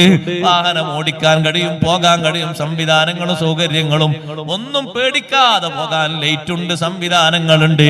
നിസ്കരിക്കാനോ അവിടെ പോയാൽ വെളിച്ചമുണ്ട്, ഫാനുണ്ട്, AC ഉണ്ട്. ഇതൊക്കെ ഉണ്ടായിട്ടും നമുക്കൊരു വർഷം നഷ്ടപ്പെടുന്ന ജമാഅത്ത് കണക്കുണ്ടോ സഹോദരാ? ഖുർആനിൽ അല്ലാഹു തആല പുകഴ്ത്തി പറഞ്ഞ ആൺകുട്ടികളെ കേട്ടിട്ടില്ലേ? ആണത്വമുള്ളവർ എന്ന് അല്ലാഹു ഖുർആനിൽ ഒരു കൂട്ടരെ പറ്റി പറഞ്ഞു. ആരാണത്? ലാ തുൽഹീഹിം തിജാറത്തുൻ വലാ ബൈഉൻ അൻ ദിക്രില്ലാഹി വ ഇഖാമിസ് സ്വലാ. എന്ത് ബിസിനസ്സിൽ ഏർപ്പെട്ടാലും, എന്ത് കച്ചവടത്തിൽ ഏർപ്പെട്ടാലും സംഘടിത നിസ്കാരം അവർക്ക് ഒഴിവായി പോകൂല. സക്കാത്ത് അവര് കൊടുക്കാതിരിക്കൂല. എന്തേ അവര് ജമാഅത്തിന് കടയടച്ചു പോകുന്നത്? യഖാഫൂന യൗമൻ തതഖല്ലബു ഫീഹിൽ ഖുലൂബു വൽ അബ്സാർ. കണ്ണും കൽബും വെപ്രാളം കൊണ്ട് മാറിമറിയുന്ന ഒരു ദിനമുണ്ട്.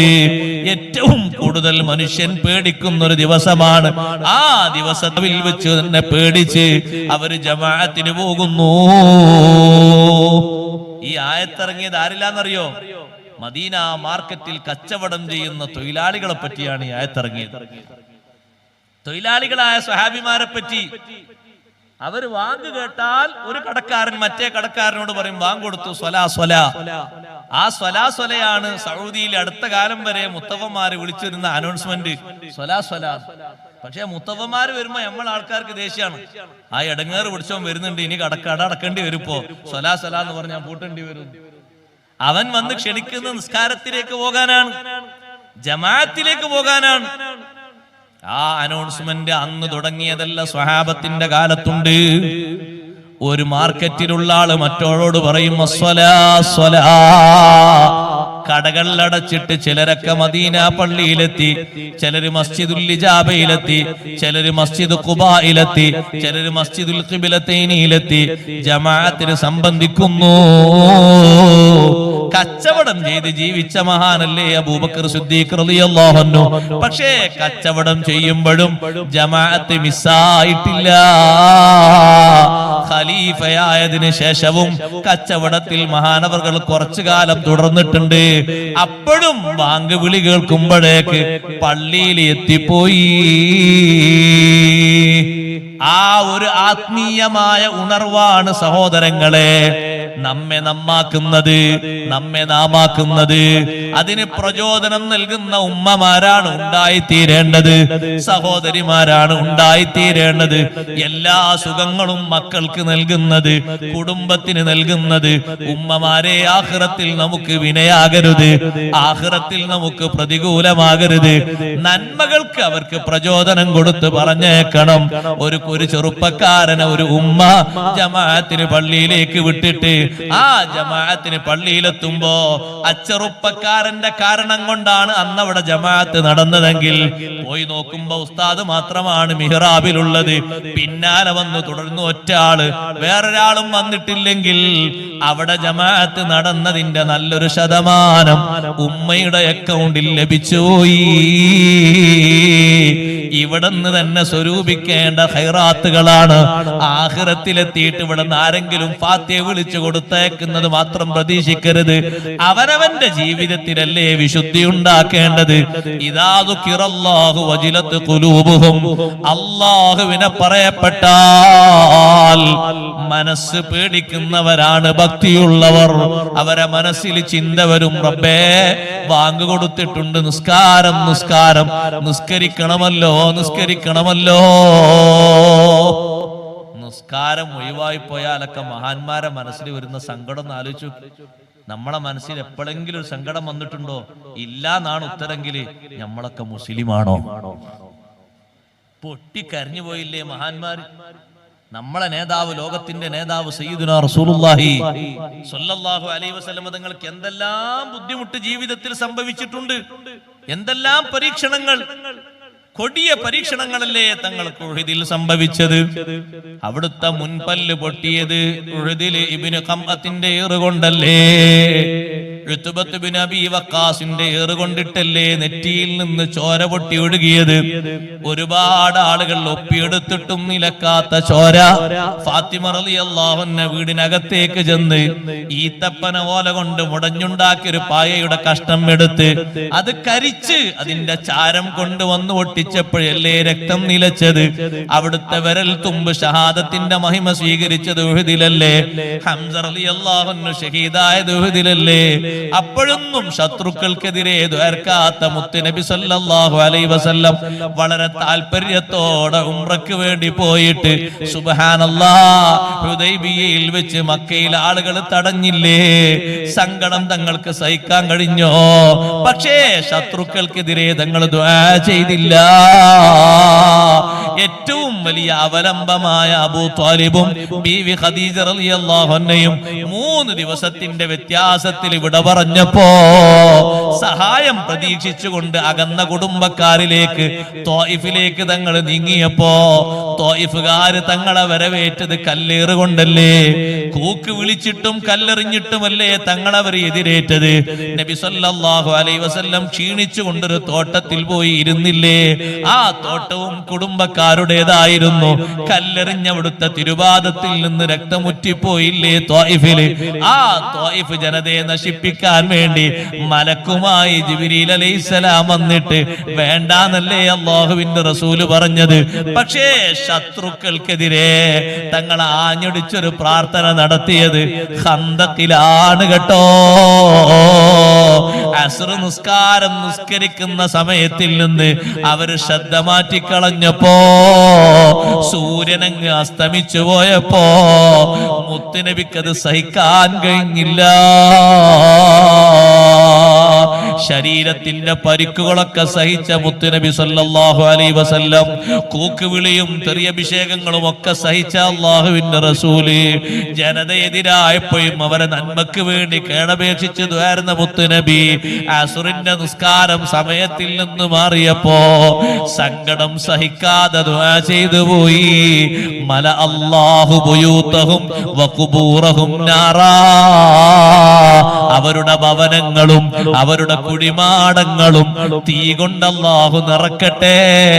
ശഗലൂന അനിസ്വലാത്തിൽ വുസ്താ.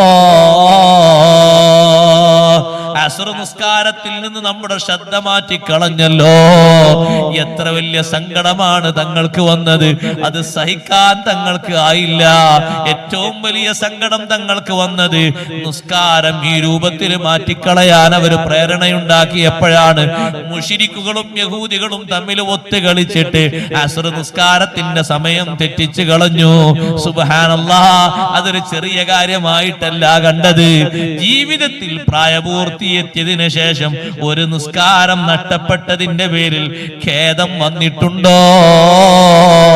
ഇനി റബ്ബേ നഷ്ടപ്പെടുത്തില്ല എന്ന തീരുമാനമുണ്ടായിട്ടുണ്ടോ? ഇപ്പോഴും അത് പ്രശ്നമാക്കാതെയാണോ മുന്നോട്ട് പോകുന്നത്? എങ്ങനെ പറയും ഞാനൊരു മുസ്ലിമാണ്? എങ്ങനെ പറയും ഞാൻ അല്ലാഹുവിനെ വിശ്വസിക്കുന്നവനാണ്, അല്ലാഹുവിനെ അംഗീകരിക്കുന്നവനാണ്, മുത്തുനബി തങ്ങളെ സ്നേഹിക്കുന്നവനാണ്? പറയാനൊക്കുമോ? മനസ്സ് സമ്മതിക്കുമോ? നമ്മളും നിസ്കരിക്കാത്തവരും തമ്മിൽ വല്ല മാറ്റവും ഉണ്ടോ സഹോദരങ്ങളെ? നമ്മളും അല്ലാഹുവിനെ വിശ്വസിക്കാത്തവരും തമ്മിൽ വല്ല മാറ്റവും ഉണ്ടോ? ഉണ്ടെങ്കിൽ അതിന്റെ ഏറ്റവും പ്രധാനപ്പെട്ട ലക്ഷണം അത് നിസ്കാരമാണ്. നിസ്കാരം നന്നായി ശ്രദ്ധിക്കണം, നിസ്കാരം നന്നായി സൂക്ഷിക്കണം. നബി സല്ലല്ലാഹു അലൈഹി വസല്ലം തങ്ങൾ നിസ്കാരത്തിന്റെ വിഷയം ഉണർത്തിയതുപോലെ ഒരു വിഷയവും ഉണർത്തിയിട്ടില്ല. വഅ്മുർ അഹ്ലക ബിസ്സലാത്തി വസ്തബിർ അലൈഹാ. കുടുംബക്കാരോട് നിസ്കാരം കൊണ്ട് കൽപ്പിക്കണം, നിസ്കാരത്തിൽ നല്ല ക്ഷമ പാലിച്ച് ജീവിക്കണം. അല്ലാഹുവിന്റെ ഉത്തരവാണ്. നിസ്കാരത്തിൽ ക്ഷമ പാലിക്കണം. വിമാനയാത്രയിലാണോ, നിനക്ക് നിസ്കാരം നിർബന്ധമാകുന്നത് നിസ്കരിച്ചേക്കണം. നീ പോയി താമസിക്കുന്നിടത്ത് നിസ്കരിക്കാൻ ഒരു സമയം സൗകര്യവും നിനക്ക് കാണുന്നില്ലെങ്കിൽ അതിന്റെ സൗകര്യം നീ ചോദിച്ച് പഠിച്ച് അറിഞ്ഞ് അന്വേഷിച്ച് നിസ്കരിക്കണം. മുൻഗാമികളെ പോലെയല്ല നമ്മള്. അവർക്ക് ആരാധന നടത്തണമെങ്കിൽ അതിന്റെ ഗേഹങ്ങളിലും മഠങ്ങളിലും എത്തേണ്ടിയിരുന്നു. നമുക്കങ്ങനെയല്ല. ജുഇലത്തിൽ അർളു കുല്ലുഹാ മസ്ജിദൻ വതഹൂറാ. ഭൂമിയിൽ എവിടെയും നിസ്കരിക്കാം. ഭൂമിയിൽ എവിടെയും ശുചീകരണത്തിന് അല്ലാഹു മാർഗം ഒരുക്കിയിട്ടുണ്ട്. തയമ്മും എന്ന് പറയുന്ന മാർഗം മുൻകാലത്തൊരാൾക്കും അല്ലാഹു നൽകിയിട്ടില്ല. ഈ ഉമ്മത്തിന് മാത്രം അല്ലാഹു നൽകിയൊരു സമ്മാനമാണ്. അതൊക്കെ നമുക്ക് പ്രതികൂലമായി ബാധിക്കരുത്, അനുകൂലമായി ബാധിക്കണം. എന്തിന്? നമുക്ക് സൗകര്യത്തിനാണ് റബ്ബ് സുബ്ഹാനഹു വ തആല അത് വെച്ച് തന്നത്. സഹോദരങ്ങളെ, അല്ലാഹു തആലാനെ പറയപ്പെടുമ്പോഴേക്ക് അല്ലാഹുവിനെ ഓർമ്മ, മഹാന്മാരുടെ ഓർമ്മ അങ്ങനല്ലേ. പടച്ച റബ്ബിനെ പറയുമ്പോഴേക്ക് അവരത് അനുസരിച്ചു, അവരത് സ്വീകരിച്ചു, വിട്ടുവീഴ്ചയില്ലാത്ത വിധം സ്വീകരിച്ചു. ഇദാ ദുക്കിറല്ലാഹു വജിലത് ഖുലൂബുഹും. അല്ലാഹുവിനെ പറയപ്പെട്ടാൽ അവരെ മനസ്സിന് വല്ലാത്ത ഭയമാണ്. പടച്ച റബ്ബിനെ ഓർക്കുമ്പോൾ അവരെ മനസ്സിന് വല്ലാത്ത അനുസരണമാണ്.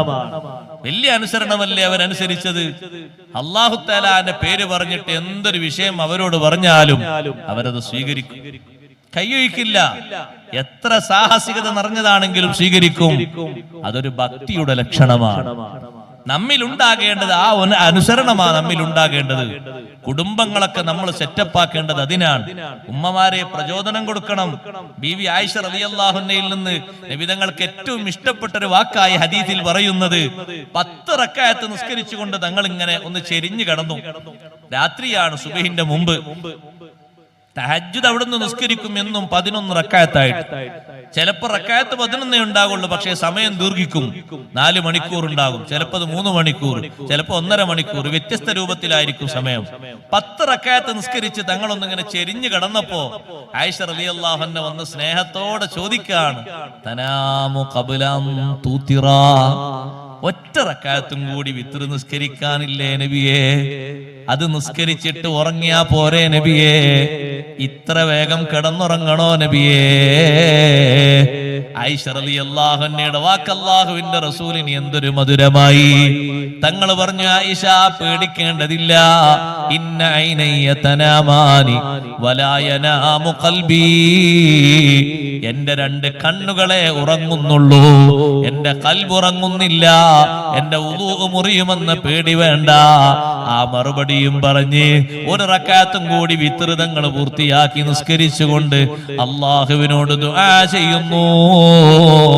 ആയിഷ ബീവിയോട് സ്വഹാബത്ത് വന്ന് ചോദിച്ചില്ലേ, മുത്തുനബി തങ്ങളോടൊപ്പം നിങ്ങൾ ജീവിക്കുമ്പോ കണ്ട അത്ഭുതങ്ങളിലെ ഏറ്റവും വലിയ അത്ഭുതം എന്താണ്? സഹോദരങ്ങളെ, ആയിരക്കണക്കിന് മൂജിസത്ത് പറയാനുണ്ട്. ബീവി ആയിഷ റളിയല്ലാഹു അൻഹ പറയുന്നത് അതല്ല, ആത്മീയതയുടെ വിശുദ്ധ വെളിച്ചമാണ് ആയിഷ ബീവി പറഞ്ഞു കൊടുക്കുന്നത്.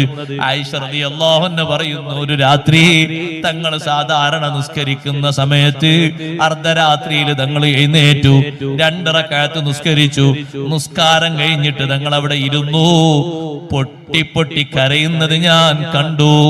2 റക്അത്ത് നിസ്കരിച്ച് കരഞ്ഞ കരച്ചിൽ കൊണ്ട് താടിരോമങ്ങൾ മുഴുവനും നനഞ്ഞു കുതിർത്തു. വല്ലാത്തൊരു കരച്ചിലാണ്. അതുപോലൊരു കരച്ചില് അതിന്റെ മുമ്പൊരിക്കലും ഞാൻ കണ്ടിട്ടേയില്ല. പിന്നെയും 2 റക്അത്ത് നിസ്കരിക്കുന്നു.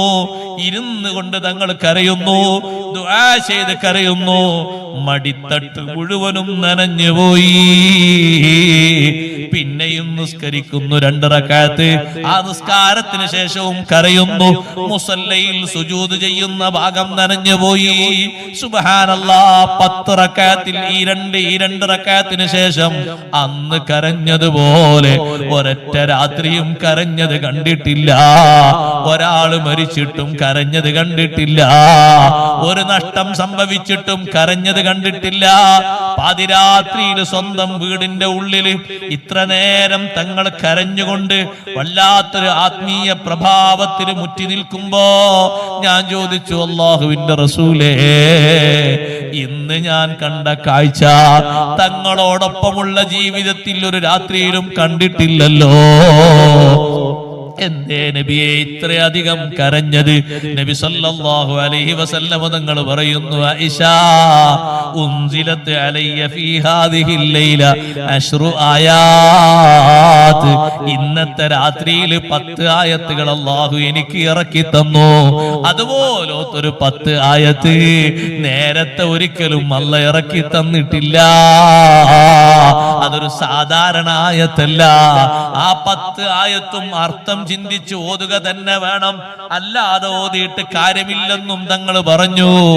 ഇന്ന ഫീ ഖൽഖിസ് സമാവാതി വൽ അർളി വഖ്തിലാഫിൽ ലൈലി വൻ നഹാരി ലആയാതിൽ ലിഉലിൽ അൽബാബ് അല്ലദീന യദ്കുറൂനല്ലാഹ ഖിയാമൻ വഖുഊദൻ വഅലാ ജുനൂബിഹിം വയതഫക്കറൂന ഫീ ഖൽഖിസ് സമാവാതി വൽ അർളി റബ്ബനാ മാ ഖലഖ്ത ഹാദാ ബാതിലൻ സുബ്ഹാനക ഫഖിനാ അദാബന്നാർ. 5 പ്രാർത്ഥനകൾ അടങ്ങിയ 10 ആയത്താണ്. എല്ലാ ദിവസവും രാവിലെ എഴുന്നേറ്റ ഉടനെ പ്രാപഞ്ചിക രഹസ്യങ്ങളിലേക്ക് നോക്കിയിട്ട്, അള്ളാഹുവിന്റെ അനുഗ്രഹങ്ങളിലേക്ക് നോക്കിയിട്ട്, ആകാശഭൂമികളുടെ അറ്റമില്ലാത്ത സൗന്ദര്യങ്ങളിലേക്കും അള്ളാഹു വെച്ചിരിക്കുന്ന അത്ഭുതങ്ങളിലേക്കും നോക്കിയിട്ട് ചിന്തയോടെ ചിന്തിച്ച് കരഞ്ഞ് ഓതൽ സുന്നത്തുള്ള, എല്ലാ ദിവസവും രാവിലെ ഓതൽ സുന്നത്തുള്ള. ആലു ഇമ്രാന്റെ അവസാനത്തിലുള്ള 10 ആയത്താണ് അന്ന് രാത്രി അവതരിച്ചത്. ആയത്തിന്റെ അർത്ഥം ചിന്തിച്ചപ്പോ സഹിക്കാൻ പറ്റിയില്ല ആയിഷ. ഓരോ പ്രാർത്ഥനാ വജസ്സുകളും അത്രമാത്രം അർത്ഥഗാംഭീര്യം നിറഞ്ഞതാണ്. റബ്ബേ, ആകാശം ഞാൻ കണ്ടു, ഭൂമി ഞാൻ അനുഭവിച്ചു, ഒരുപാട് അനുഗ്രഹങ്ങൾ നീ എനിക്ക് ചെയ്തു തന്നു. നീ ചെയ്തു തന്ന അനുഗ്രഹങ്ങൾക്ക് കയ്യും കണക്കുമില്ല. നീ പടച്ച പടപ്പുകളുടെ രഹസ്യങ്ങൾ എത്ര ചിന്തിച്ചാലും എനിക്ക് പിടുത്തം കിട്ടില്ല. സുബ്ഹാനക, നിന്റെ പരിശുദ്ധി ഞാൻ സമ്മതിക്കുന്നു. അല്ലാഹ് ഫഖിനാ അദാബന്നാർ. കാണാത്തൊരു ലോകമുണ്ട്, കണ്ടവരൊക്കെ പേടിച്ചൊരു ലോകമാണ്. ലോകത്തിന്റെ നേതാവ് നബി സല്ലല്ലാഹു അലൈഹി വസല്ലം തങ്ങളും കണ്ടപ്പോൾ പേടിച്ചൊരു ലോകമാണ് നരകം. നരകശിക്ഷയിൽ നിന്ന് കാക്കണേ അല്ലാഹ്. ഒന്നാമതായി പ്രാർത്ഥിക്കുന്ന പ്രാർത്ഥന അതാണ്. രണ്ടാമത്തെ ദുആ, റബ്ബനാ ഇന്നക മൻ തുദ്ഖിലിൻ നാറ ഫഖദ് അഖ്സൈത. പടച്ചോനെ, നീ ആരെയെങ്കിലും നരകത്തിലേക്ക് കടത്തിയാൽ ഫഖദ് അഖ്സൈത, അവനെ നീ അപമാനിതനാക്കി, അവനെ നീ നിന്ദ്യനാക്കി. ദുനിയാവിൽ എത്ര ലെവലുള്ള ആളായിരുന്നാലും നരകത്തിൽ പോകലോടെ അവൻ പരാജയപ്പെട്ടു. ആ നരകത്തിൽ എന്നെ കിടത്തരുത് എന്ന നിലക്കാണ് രണ്ടാമത്തെ പ്രാർത്ഥന. റബ്ബനാ ഇന്നനാ സമീനാ മുനാദിയൻ യുനാദി ലിൽ ഈമാനി അൻ ആമിനൂ ബിറബ്ബികും ഫആമന്നാ റബ്ബനാ ഫഗ്ഫിർ ലനാ ദുനൂബനാ വകഫിർ അന്നാ സയ്യിആതിനാ വതവഫനാ മഅൽ അബ്റാർ. 3ഉം 4ഉം പ്രാർത്ഥന ഒരു പ്രഖ്യാപനം അല്ലാഹുവിന്റെ മുന്നിൽ സമ്മതിച്ചുകൊണ്ടാണ്. നിന്റെ ഈമാനിലേക്ക് വിളിക്കുന്നൊരു വിളിയാളം ഞാൻ കേട്ടു, ഞാനത് വിശ്വസിച്ചു അല്ലാഹ്. അതുകൊണ്ട് വൈകല്യങ്ങളൊക്കെ മാപ്പാക്കി തരണം. വതവഫനാ മഅൽ അബ്റാർ. മഹത്തുക്കൾ മരിച്ചതുപോലെ ഈമാനിലായി നല്ല മരണം തരണേ അല്ലാഹ്. 5ാമത്തെ ദുആ, റബ്ബനാ വആതിനാ മാ വഅദ്തനാ അലാ റസൂലിക വലാ തുഖ്സിനാ യൗമൽ ഖിയാമ ഇന്നക ലാ തുഖ്ലിഫുൽ മീആദ്. റബ്ബേ, നിന്റെ മുർസലീങ്ങളുടെ നാവിലൂടെ ഒരുപാട് വാഗ്ദത്തങ്ങൾ ഞങ്ങൾക്ക് നീ ചെയ്തു തന്നു. ഞങ്ങളെ നീ ഖിയാമത്ത് നാളിൽ പരാജയപ്പെടുത്തരുത് അല്ലാഹ്. ഈ 5 പ്രാർത്ഥനകളും തങ്ങളെന്ന് പ്രാർത്ഥിച്ചപ്പോൾ ബീവി ആയിഷ റളിയല്ലാഹു അൻഹ പറഞ്ഞു, തങ്ങളിലുള്ള ആ ആത്മീയ പ്രഭ കണ്ട് ഞാൻ വല്ലാതെ അതിശയിച്ചു പോയി. ആരാണ് ഈ കരയുന്നത്? ലോകത്തിന്റെ നേതാവ് സയ്യിദുനാ റസൂലുള്ളാഹി സ്വല്ലല്ലാഹു അലൈഹി വസല്ലം. അല്ലാഹുവിന്റെ ആയത്തുകളുടെ അർത്ഥതലങ്ങൾ ചിന്തിച്ച് നമ്മുടെ ഈ ചെറിയ മനസ്സുകൊണ്ട് ചിന്തിക്കാനും പഠിക്കാനും ഉൾക്കൊള്ളാനും ഉള്ളതല്ല അള്ളാഹുവിന്റെ ആയത്തുകളുടെ അർത്ഥതലങ്ങൾ. നമ്മൾ ഈ ചെറിയ മനസ്സുകൊണ്ട് ബുദ്ധി കൊണ്ട് എന്ത് ചിന്തിച്ചാലാകാനാണ്?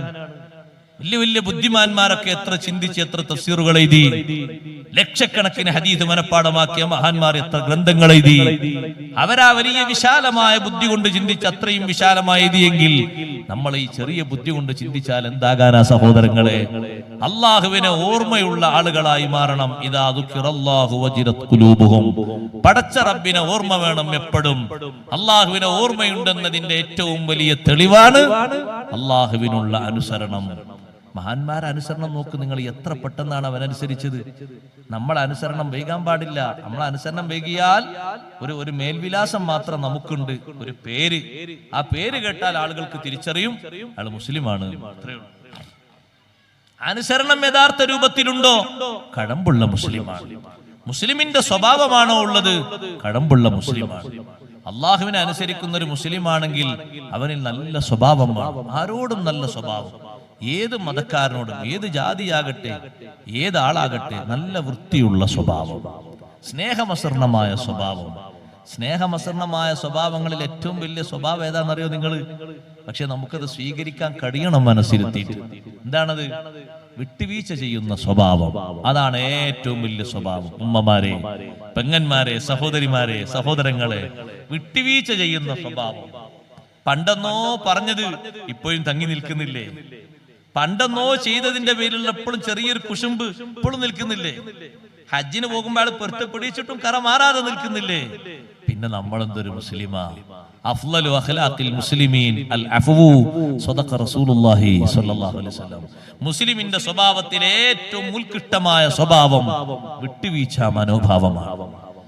പൊരുത്തപ്പെട്ടു കൊടുക്കാനുള്ള മനോഭാവം, വിട്ടുവീഴ്ച ചെയ്യാനുള്ള മനോഭാവം. ഉമ്മമാരെ നിങ്ങൾ നോക്ക്, ബീവി ആയിഷ റളിയല്ലാഹുവിനെ പറ്റി അന്നത്തെ മുനാഫിഖുകൾ ആരോപിച്ച ആരോപണം ഖുർആനിൽ അല്ലാഹു തആല വിശദമായി പറയുന്നുണ്ട്. ആയിഷ ബീവിന്റെ മഹത്വം ഖുർആനിൽ അല്ലാഹു തആല രേഖപ്പെടുത്തിയത് 1-2 ആയത്തിലൂടെയല്ല, 18 ആയത്തിലൂടെയാണ്. അത്രയും മഹത്വമുള്ള ബീവിയാണ് ബീവി ആയിഷ റളിയല്ലാഹു അൻഹ. ഇത്രയും മഹത്വമുള്ള ബീവി ആയിഷ റളിയല്ലാഹു അൻഹയെ അന്നത്തെ കാലത്ത് മുനാഫിഖുകൾ പറഞ്ഞുണ്ടാക്കിയ ഒരു അപവാദ പ്രചരണത്തിൽ കുടുങ്ങിപ്പോയി സ്വഹാബിമാരിൽപ്പെട്ട ചിലർ. അവര് സാധാരണ ആൾക്കാരല്ല, വലിയ മഹത്തുള്ളവരാണ്. അക്കൂട്ടത്തിൽപ്പെട്ട ഒരു മഹാനാണ് ഹസ്സാൻ ഇബ്നു സാബിത്ത് റളിയല്ലാഹു അൻഹു. ബദരീങ്ങളിൽപ്പെട്ട മഹാനാണ്. പക്ഷെ ആ ഹസ്സാൻ റളിയല്ലാഹു അൻഹു എപ്പോ ആയിഷ ബീവി റളിയല്ലാഹു അൻഹയുടെ വീട്ടിലേക്ക് വന്നാലും ഇരിക്കാനുള്ള കസേര വെച്ചിട്ട് ഇരിക്കാൻ പറയും ബഹുമാനത്തോടെ. ഹസ്സാൻ റളിയല്ലാഹു അൻഹുവിനോട് ആയിഷ ബീവിന്റെ മനസ്സിൽ യാതൊരു കുശുമ്പുമില്ല. ചോദിച്ചു പലരും, എന്തിനാണ് ഹസ്സാൻ ഇബ്നു സാബിത്ത് തങ്ങളെ നിങ്ങൾ ഇങ്ങനെ സ്വീകരിക്കുന്നത്? നിങ്ങളെപ്പറ്റി അന്ന് മുനാഫിഖുകൾ പറഞ്ഞുണ്ടാക്കിയ അപവാദ പ്രചരണത്തിന് കുടുങ്ങിയ ആളല്ലേ ഹസ്സാൻ ഇബ്നു സാബിത്ത് റളിയല്ലാഹു അൻഹു. പക്ഷേ മഹദി പറയുന്നത് എന്താണെന്നറിയോ? നിങ്ങളൊന്നും കാണാത്തൊരു നന്മ, ആർക്കും കിട്ടാത്തൊരു മഹിമ ഹസ്സാൻ ഇബ്നു സാബിത്ത് റളിയല്ലാഹു അൻഹുവിന് അല്ലാഹു കൊടുത്തിട്ടുണ്ട്. എന്താണത്? അല്ലാഹുവിന്റെ റസൂലിനെ മദ്ഹ് ചെയ്തതിന്റെ പേരിൽ ജിബ്രീലിന്റെ സഹായം കിട്ടിയ ആളാണ്. ഒരു സാധാരണ വ്യക്തിയല്ല. ഒരൊറ്റ വരി മതി ഹസ്സാൻ ഇബ്നു സാബിത്ത് തങ്ങൾക്ക് സ്വർഗ്ഗത്തിലെത്താൻ. ഫഇന്ന അബീ വവാലിദതീ വഇർളി ലിഇർളി മുഹമ്മദിൻ മിൻകും വിഖാഉ. ഹസ്സാൻ ഇബ്നു സാബിത്ത് റളിയല്ലാഹു അൻഹു പറഞ്ഞില്ലേ അല്ലാഹുവിന്റെ റസൂലിനോട്, എന്റെ ഉപ്പയും എന്റെ മാതാവും എന്റെ അഭിമാനവും തങ്ങളുടെ അഭിമാനം കാക്കാനുള്ളതാണ് നബിയെ. ഞാനിവിടെ ജീവിക്കുന്നത് വെറുതെയല്ല, എന്റെ ഉപ്പ ജീവിക്കുന്നത് വെറുതെയല്ല, എന്റെ ഉമ്മ ജീവിക്കുന്നത് വെറുതെയല്ല. എല്ലാം തങ്ങളുടെ അഭിമാനം സംരക്ഷിക്കാനാണ്. ആ ഒരൊറ്റ വരി മതി ഹസ്സാൻ ഇബ്നു സാബിത്ത് തങ്ങൾക്ക് സ്വർഗ്ഗത്തിലെത്താൻ. അള്ളാഹുവിന്റെ റസൂല് ബഹുമാനിച്ച ഒരു മഹാനെ ഞാനെങ്ങനെ ബഹുമാനിക്കാതിരിക്കും? അതുകൊണ്ടാണ് ഞാൻ വലിയ ബഹുമാനം കൊടുക്കുന്നതെന്ന് ബീവി ആയിഷ റളിയല്ലാഹു അൻഹ പറയുമ്പോ, ഉമ്മമാരെ, ആയിഷ ബീവിയെ പറഞ്ഞവരെ പറ്റി ആയത്തിറങ്ങിയിട്ടും ആയിഷ ബീവിന്റെ മനസ്സിൽ യാതൊരു കുശുമ്പും കുറുമ്പുമില്ല. നല്ല വിട്ടുവീഴ്ചയുടെ, നല്ല ബഹുമാനത്തിന്റെ മനസ്സാണ്. ആ മനസ്ഥിതിയാണ് സഹോദരാ സ്വീകരിക്കേണ്ടത്. നിന്റെ രണ്ട് കൂട്ടുകാരെ നീ കാണുമ്പോ അവരോട് മുഖാമുഖം നോക്കിയിട്ട് പുഞ്ചിരിക്കേണ്ടതിന് പകരം, കൈ കൊടുക്കേണ്ടതിന് പകരം നിന്റെ മുഖം കറുപ്പിച്ച് നിന്റെ കൈ അങ്ങോട്ട് മാറ്റിയിട്ട് പിശുക്ക് കാണിച്ചിട്ട് നീ നടന്നു പോകുമ്പോ കാണുന്നവര് നിന്നെ പറ്റി ചോദിക്കും, എന്തേ അയാൾക്ക് അയാളോട് വല്ലതുണ്ടോ? അത് ഇന്നൊന്നര ഉള്ളതല്ല, കുറെ കാലം മുമ്പുള്ളതാണ്. സുബ്ഹാനല്ലാഹ്, അങ്ങനെ ഒരു മറുപടിയാണ് വരുന്നതെങ്കിൽ മനസ്സ് എത്രമാത്രം ദൂഷ്യമാണ്. വിട്ടുവീഴ്ച ചെയ്ത് ജീവിക്കാനുള്ള സ്വഭാവം ഉണ്ടോ? ഏറ്റവും വലിയ സ്വഭാവം അതാണ്. ഇമാമിങ്ങളൊക്കെ പഠിപ്പിച്ച സ്വഭാവം അതാണ്. മഹാന്മാരായ മഹാന്മാരിൽ നിന്നൊക്കെ പകർത്താൻ പറ്റുന്ന സ്വഭാവം അതാണ്. തന്നെ ആക്രമിച്ചവർക്ക് മാപ്പ് കൊടുക്കാൻ ഒരു ചെറിയ ആളുകളല്ല, വലിയൊരു ആൾക്കൂട്ടം ആക്രമിച്ചിട്ടും അവർക്ക് മൊത്തത്തിൽ അങ്ങ് മാപ്പ് കൊടുക്കുമ്പോ ആ മനസ്സിന്റെ സ്വഭാവം എത്ര വലിയ സ്വഭാവമാണ്. വിട്ടുവീഴ്ച ചെയ്യാനുള്ള കഴിവ് വലിയ കഴിവാണ്, ചെറുതല്ല. അത് പറഞ്ഞാ പോരാ, നമ്മളെ ജീവിതത്തിൽ ശീലിക്കണം, ജീവിതത്തിൽ പാഠമാക്കണം. എന്നോട് എന്റെ ശിഷ്യന്മാർ ചോദിക്കും, ഉസ്താദേ, ദർസിൽ ഓതുന്ന കുട്ടികൾ ചോദിക്കും, നിങ്ങൾ എന്തിനാ ദർസിന്ന് ചാടിപ്പോയ ആൾക്കാർ, ദർസിന്ന് അങ്ങനെ ഒരു പോക്കുണ്ടല്ലോ, ചാടിയിട്ടൊരു പോക്ക്, നടന്നു പോകാൻ കഴിയാത്തോണ്ട് ചാടിപ്പോയ ആൾക്കാർ വരുമ്പോ പിന്നെ എന്തിനാ നിങ്ങൾ സ്വീകരിക്കുന്നത്? ഞാൻ പറഞ്ഞ അവര് മോശമാകണം എന്നല്ലല്ലോ നമ്മൾ ഉദ്ദേശിക്കേണ്ടത്. അവർക്ക് അന്ന് അങ്ങനെയാ തോന്നിയത്, അതുകൊണ്ട് എല്ലാ കാലത്തും അങ്ങനെ ആയിക്കോട്ടെ, അങ്ങനെ ചിന്തിക്കാൻ പറ്റുമോ? നന്നാകണം എന്നല്ലേ ചിന്തിക്കേണ്ടത്, നല്ല മനസ്സോടല്ലേ സ്വീകരിക്കേണ്ടത്. അള്ളാഹ് മാപ്പായി കൊടുക്കട്ടെ, നന്നാക്കട്ടെ എന്നല്ലേ പറയേണ്ടത്. അതിന് എത്ര പേർക്ക് കഴിയും? എത്ര പേര് വിട്ടുവീഴ്ച കൊടുക്കും? ഇപ്പൊ ഹജ്ജിന് പോയ ഹജ്ജാജിമാര്, ഹാജി സംഘത്തെ ഹജ്ജൊക്കെ അല്ലാഹു കബൂലായി കൊടുക്കട്ടെ. വല്ലാത്ത രസങ്ങളാണ്. ഹജ്ജിന് യാത്രയപ്പ് നൽകാൻ പോയപ്പോ പരിചയമുള്ള ഒരാളോട് പറഞ്ഞു, നിങ്ങൾ ഹജ്ജിന് പോകല്ലേ? ഹജ്ജിന് പോകാണ്. ഒരുപാട് കാലത്തെ തേട്ടം കൊണ്ട് അള്ളാഹു നൽകിയ തൗഫീഖല്ലേ? അതെ, 10-30 കൊല്ലായി ആഗ്രഹിക്കണ്, ഇപ്പോഴാണ് അവസരം കിട്ടിയത്. നിങ്ങളും മറ്റാളും തമ്മിൽ ചെറിയൊരു ഉടക്കില്ലേ? അതൊന്ന് നേരത്തെ പറഞ്ഞ് റെഡിയായി തീർത്തുന്നു. പക്ഷെ ഇപ്പോഴും ആ സംസാരങ്ങളും സ്വഭാവങ്ങളും ഒന്നും റെഡിയായി വന്നിട്ടില്ല. സ്വന്തം സഹോദരനാണ്. നിങ്ങൾ അങ്ങോട്ടും അവിടുന്ന് ഇങ്ങോട്ടൊക്കെ വന്നൊന്ന് ഭക്ഷണം കഴിച്ച് നല്ല മനസ്ഥിതിയോടെ, നല്ല സ്നേഹത്തോടെ, പൊരുത്തത്തോടെ പോയാൽ ഒന്നുകൂടി ഹൈറല്ലേ എന്ന് പറയുമ്പോ പോകാൻ ഉദ്ദേശിച്ച ആള് പറയുന്നത്, അതിന് ഉസ്താദെ ഞാൻ മരിക്കാൻ പോകുമൊന്നുമല്ല. പിന്നെന്താ വേദനെടുക്കേണ്ടത്? പിന്നെന്താ സഹോദരങ്ങളെ ഓതിക്കൊടുക്കേണ്ടത്? മനുഷ്യന്റെ മനസ്സിന്റെ കറുപ്പാണ്. വിട്ടുവീഴ്ച ചെയ്യുന്ന മനസ്സ് നല്ല സ്വഭാവമുള്ള മനസ്സാണ്, കറയില്ലാത്ത നിഷ്കളങ്കമായ മനസ്സാണ്. ഏത് എതിരാളിക്കാ നബി സല്ലല്ലാഹു അലൈഹി വസല്ലം വിട്ടുവീഴ്ച ചെയ്ത് കൊടുക്കാത്തത്? ഏത് ശത്രുവിനാ തങ്ങളെ അഫുവാക്കി കൊടുക്കാത്തത്? നമ്മൾ പകർത്തേണ്ട സ്വഭാവമാണത്. നമ്മിൽ നിന്ന് നമ്മുടെ മക്കളും കുടുംബവും സമൂഹവും പഠിക്കേണ്ട സ്വഭാവമാണത്. ഒരു സ്വപ്പിൽ നിൽക്കുന്ന ആളുകൾ കാലോട് കാല് ചേർന്ന്, തോളോട് തോൾ ചേർന്ന് നിന്നിരുന്നു. ഇപ്പോഴും അങ്ങനെ തന്നെ നിൽക്കേണ്ടത്. ഇപ്പൊ നിൽക്കാത്ത എന്താന്ന് നാളെ ഒരു ദിവസം ചോദിച്ചപ്പോ, കൊറോണ പേടിച്ചിട്ടോ മറ്റൊന്നും അല്ല, അയാളും തമ്മിൽ ചെറിയ പ്രശ്നമുണ്ട്. നിസ്കരിക്കാൻ നിന്നോടത്ത് വരെ അതിന്റെ അകലം കാണുന്നുണ്ട്. മനസ്സകന്ന മൊത്തകന്നില്ലേ? പിന്നെ കാലിന് എന്ത് അടുപ്പം കിട്ടും? ഒന്നിനും അടുപ്പം കിട്ടൂല. ഒരു കട്ടിലിൽ കിടക്കുന്ന ഭാര്യയും ഭർത്താവും മനസ്സ് ഒന്നാകണം, അകലാൻ പാടില്ല. ശാരീരിക സുഖത്തിന് വേണ്ടി മാത്രം സ്വീകരിക്കുന്ന ഒരു കുടുംബമാകരുത് ഇണയും തുണയും. നല്ല ഒരു ജീവിതത്തിന്റെ വിശുദ്ധിക്ക് വേണ്ടി, ആഖിറത്തിന്റെ വിജയത്തിന് വേണ്ടി വിചാരങ്ങളൊക്കെ കേന്ദ്രീകരിക്കപ്പെടാൻ അള്ളാഹു അനുവദിച്ചു തന്ന മാർഗമായിട്ട് നല്ല രൂപത്തിൽ ജീവിതം വഴിവെക്കാൻ വേണ്ടിയാണ് ഇണയും തുണയും അള്ളാഹു നൽകിയത്. കാമപൂർത്തീകരണത്തിന് വേണ്ടി മാത്രല്ല, അങ്ങനെ ഒരു സംഗതിക്ക് വേണ്ടി മാത്രം വിവാഹമില്ല, അതിനല്ല തന്നിരിക്കുന്നത്.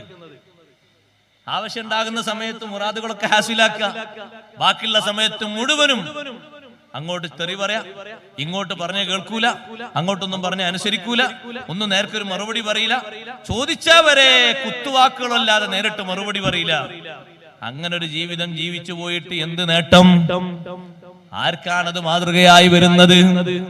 മക്കളത് കണ്ടുപഠിച്ചാൽ അവരുടെ സ്വഭാവം ഭാവിയിൽ എന്തായിരിക്കും? ബാപ്പയുടെയും ഉമ്മയുടെയും വക്കാണം കേട്ട് പഠിക്കുമ്പോ എന്തായിരിക്കും അവസ്ഥ? മുമ്പ് മദ്രസയിൽ ഒരു ഉസ്താദ് ചോദിച്ചു കുട്ടികളോട്, മക്കളെ, നിഷ്കളങ്കരായ മക്കൾ ഉത്തരം പറയുന്നു, 2ാം ക്ലാസ്സിലെ കുട്ടികൾ, നിങ്ങൾ ഓരോരുത്തരും വീട്ടില് ബാപ്പയും ഉമ്മയും എങ്ങനെയാണ്? നല്ല പെരുമാറ്റമല്ലേ, നല്ല സ്നേഹമല്ലേ എന്ന് ചോദിച്ചപ്പോ ഒരു കറയും ബാധിക്കാത്ത കുട്ടിയല്ലേ, കുട്ടികളെ മനസ്സങ്ങനെയല്ലേ? ഒരു കുട്ടി എഴുന്നേറ്റ് പറഞ്ഞു, ഉസ്താദേ, എന്റെ വീട്ടിൽ എന്നും ശബ്ദ കോലാഹലമാണ്. ബാപ്പ വന്നാൽ ഉമ്മ തുടങ്ങും, ഉമ്മ വന്നാൽ ബാപ്പ തുടങ്ങും. എന്നും ഒച്ചപ്പാടാണ്. കുട്ടി പറഞ്ഞു, എന്നും ഒച്ചപ്പാടാണ്.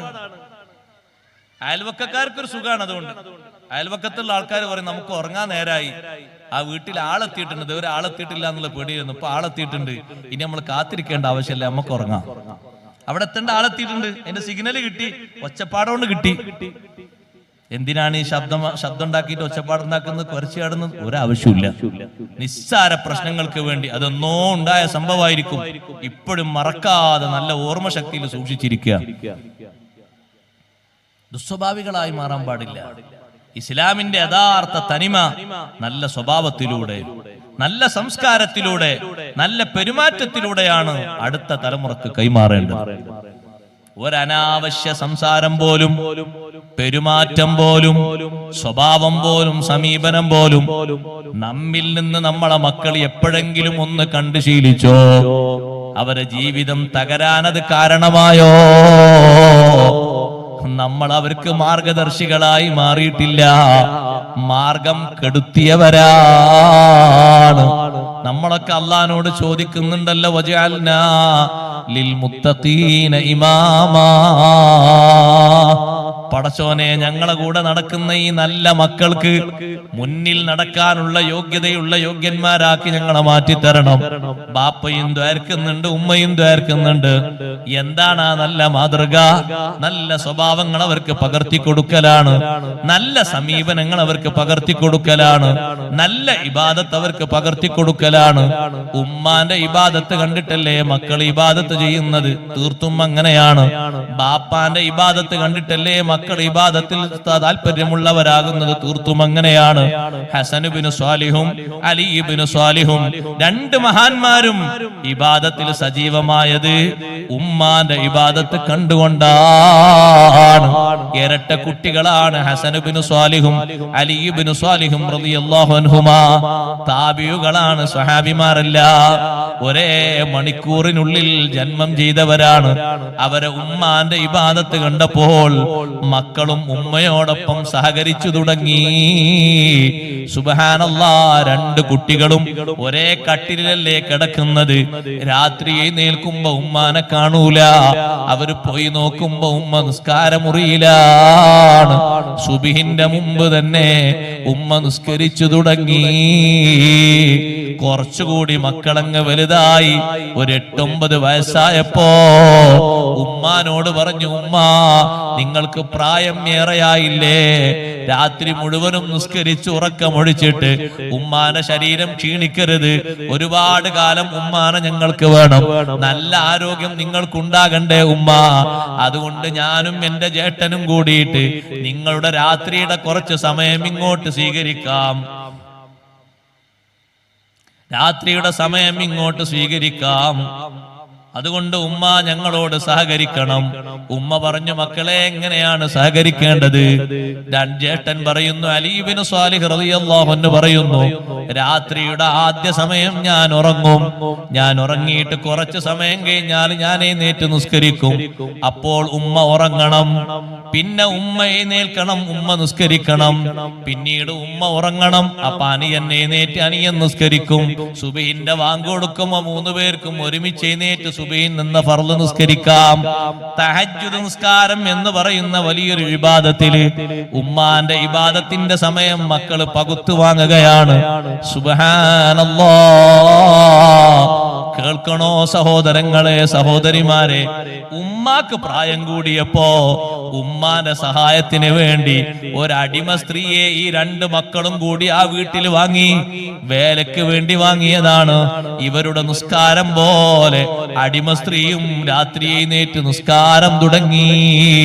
അടിമ സ്ത്രീ അവരെ വിളിച്ച് എഴുന്നേൽപ്പിച്ചതല്ല, അവരുടെ വീടിന്റെ സൗന്ദര്യം അതങ്ങനെ അടിമ സ്ത്രീയും പകർത്തിയെടുത്തു. ഈ രണ്ട് മക്കളും കല്യാണം കഴിച്ചപ്പോ ഇനി ഉമ്മാന്റെ സഹായത്തിന് നമ്മളെ കുട്ടികൾ, നമ്മളെ മക്കൾ തന്നെ ഉണ്ടല്ലോ, നമ്മുടെ ഭാര്യമാരുണ്ടല്ലോ, അതുകൊണ്ട് അടിമ സ്ത്രീയെ നമുക്ക് വിൽക്കാമെന്ന് കരുതിയിട്ട് അടിമ സ്ത്രീയെ ഒരാൾക്ക് അവര് വിറ്റു. ആ വിറ്റ വീട്ടിൽ അടിമ സ്ത്രീ പോയി താമസിക്കുമ്പോ അന്ന് രാത്രി സുബ്ഹിന്റെ മുമ്പ് ഇവിടെ നിന്ന് എഴുന്നേറ്റ് പതിവാക്കി അതേ സമയത്ത് ആ വീട്ടിൽ നിന്ന് എഴുന്നേറ്റപ്പോ യജമാനൻ ചൂടായി പോയി. എന്തിനാണ് ഈ സമയത്ത് നീ എഴുന്നേൽക്കുന്നത്? എല്ലാവരുടെയും ഉറക്കം കെടുത്താനാണോ? ബാങ്ക് കൊടുത്തിട്ട് എണീറ്റാ പോരെ, നീ എത്ര വലിയ നിസ്കാരക്കാരിയാകണ്ട എന്ന് കയർത്ത് ചൂടായപ്പോ അടിമ സ്ത്രീയുടെ മനസ്സ് വേദനിച്ചു, പൊട്ടി പൊട്ടി കരഞ്ഞുപോയി. ഇന്നലെ ഞാൻ താമസിച്ച വീടും ഇന്ന് ഞാൻ താമസിക്കുന്ന മുതലാളിയുടെ വീടും എത്ര മാറ്റമുണ്ട് അല്ലാ. അലി ഇബ്നു സ്വാലിഹിന്റെയും ഹസൻ ഇബ്നു സ്വാലിഹ് റളിയല്ലാഹു അൻഹുയുടെയും ആ വീടിന്റെ സൗന്ദര്യം തെല്ലുപോലും ഈ മുതലാളിയുടെ വീട്ടിനില്ലല്ലോ. ഇഷ്ടം പോലെ സമ്പത്ത് നീ കൊടുത്തിട്ടും ഇഷ്ടം പോലെ സൗകര്യങ്ങൾ നീ കൊടുത്തിട്ടും ആത്മീയമായ സൗന്ദര്യം അത് ഇബാദത്തിന്റെ സൗന്ദര്യമല്ലേ, അത് ലെവലേശം ഈ വീട്ടിലില്ലല്ലോ. പിറ്റേന്ന് രാവിലെ അടിമ സ്ത്രീ ഇവരുടെ അടുത്ത് വന്നിട്ട് പറയുന്നു ഹസൻ ഇബ്നു സ്വാലിഹ് തങ്ങളോടും അലി ഇബ്നു സ്വാലിഹ് തങ്ങളോടും, വേലക്കാരിയായിട്ട് എന്നെ ആവശ്യമില്ലെങ്കിലും നിങ്ങൾ എന്നെ തിരിച്ചെടുക്കുമോ? വാങ്ങിയ കാശ് അങ്ങോട്ട് കൊടുത്തിട്ട് എന്നെ തിരിച്ചു വാങ്ങുമോ? എന്തേന്ന് ചോദിച്ചപ്പോ ആ അടിമ സ്ത്രീ പറഞ്ഞു, ഇവിടെന്ന് ഞാൻ എഴുന്നേറ്റ് പതിവായതുപോലെ സുബ്ഹിന്റെ മുമ്പ് ഞാൻ ആ വീട്ടിൽ എഴുന്നേറ്റ് പതിവായപ്പോ ഇന്നലെ തന്നെ യജമാനൻ എന്നോട് ചൂടായി, എഴുന്നേൽക്കാൻ എന്നെ സമ്മതിച്ചില്ല. പൊട്ടി പൊട്ടി ആ പാവപ്പെട്ട അടിമ സ്ത്രീ അങ്ങ് കരഞ്ഞു പറഞ്ഞപ്പോ ഹസൻ ഇബ്നു സ്വാലിഹ് തങ്ങളും അലി ഇബ്നു സ്വാലിഹ് തങ്ങളും ആ യജമാനന്റെ അടുത്ത് പോയിട്ട് അദ്ദേഹം പറഞ്ഞ വിലക്ക് തിരിച്ചു കൊടുത്തിട്ട് അടിമ സ്ത്രീയെ വീട്ടിലേക്ക് തന്നെ വാങ്ങിക്കൊണ്ടുവന്നു. മരണം വരെ നിങ്ങൾ ഇവിടെ താമസിച്ചോ, എങ്ങോട്ടും പോകേണ്ടതില്ല. കുറച്ചു കാലം കഴിഞ്ഞപ്പോ അവരെ ഉമ്മ വഫാത്തായി. അപ്പൊ ഈ രണ്ട് മക്കളുടെയും തീരുമാനം എന്താണെന്നറിയോ? ഒരിക്കൽ ഉമ്മ മാത്രമല്ലേ രാത്രിയെ സജീവമാക്കിയത്, അന്ന് ഞാനുമില്ല നീയുമില്ല.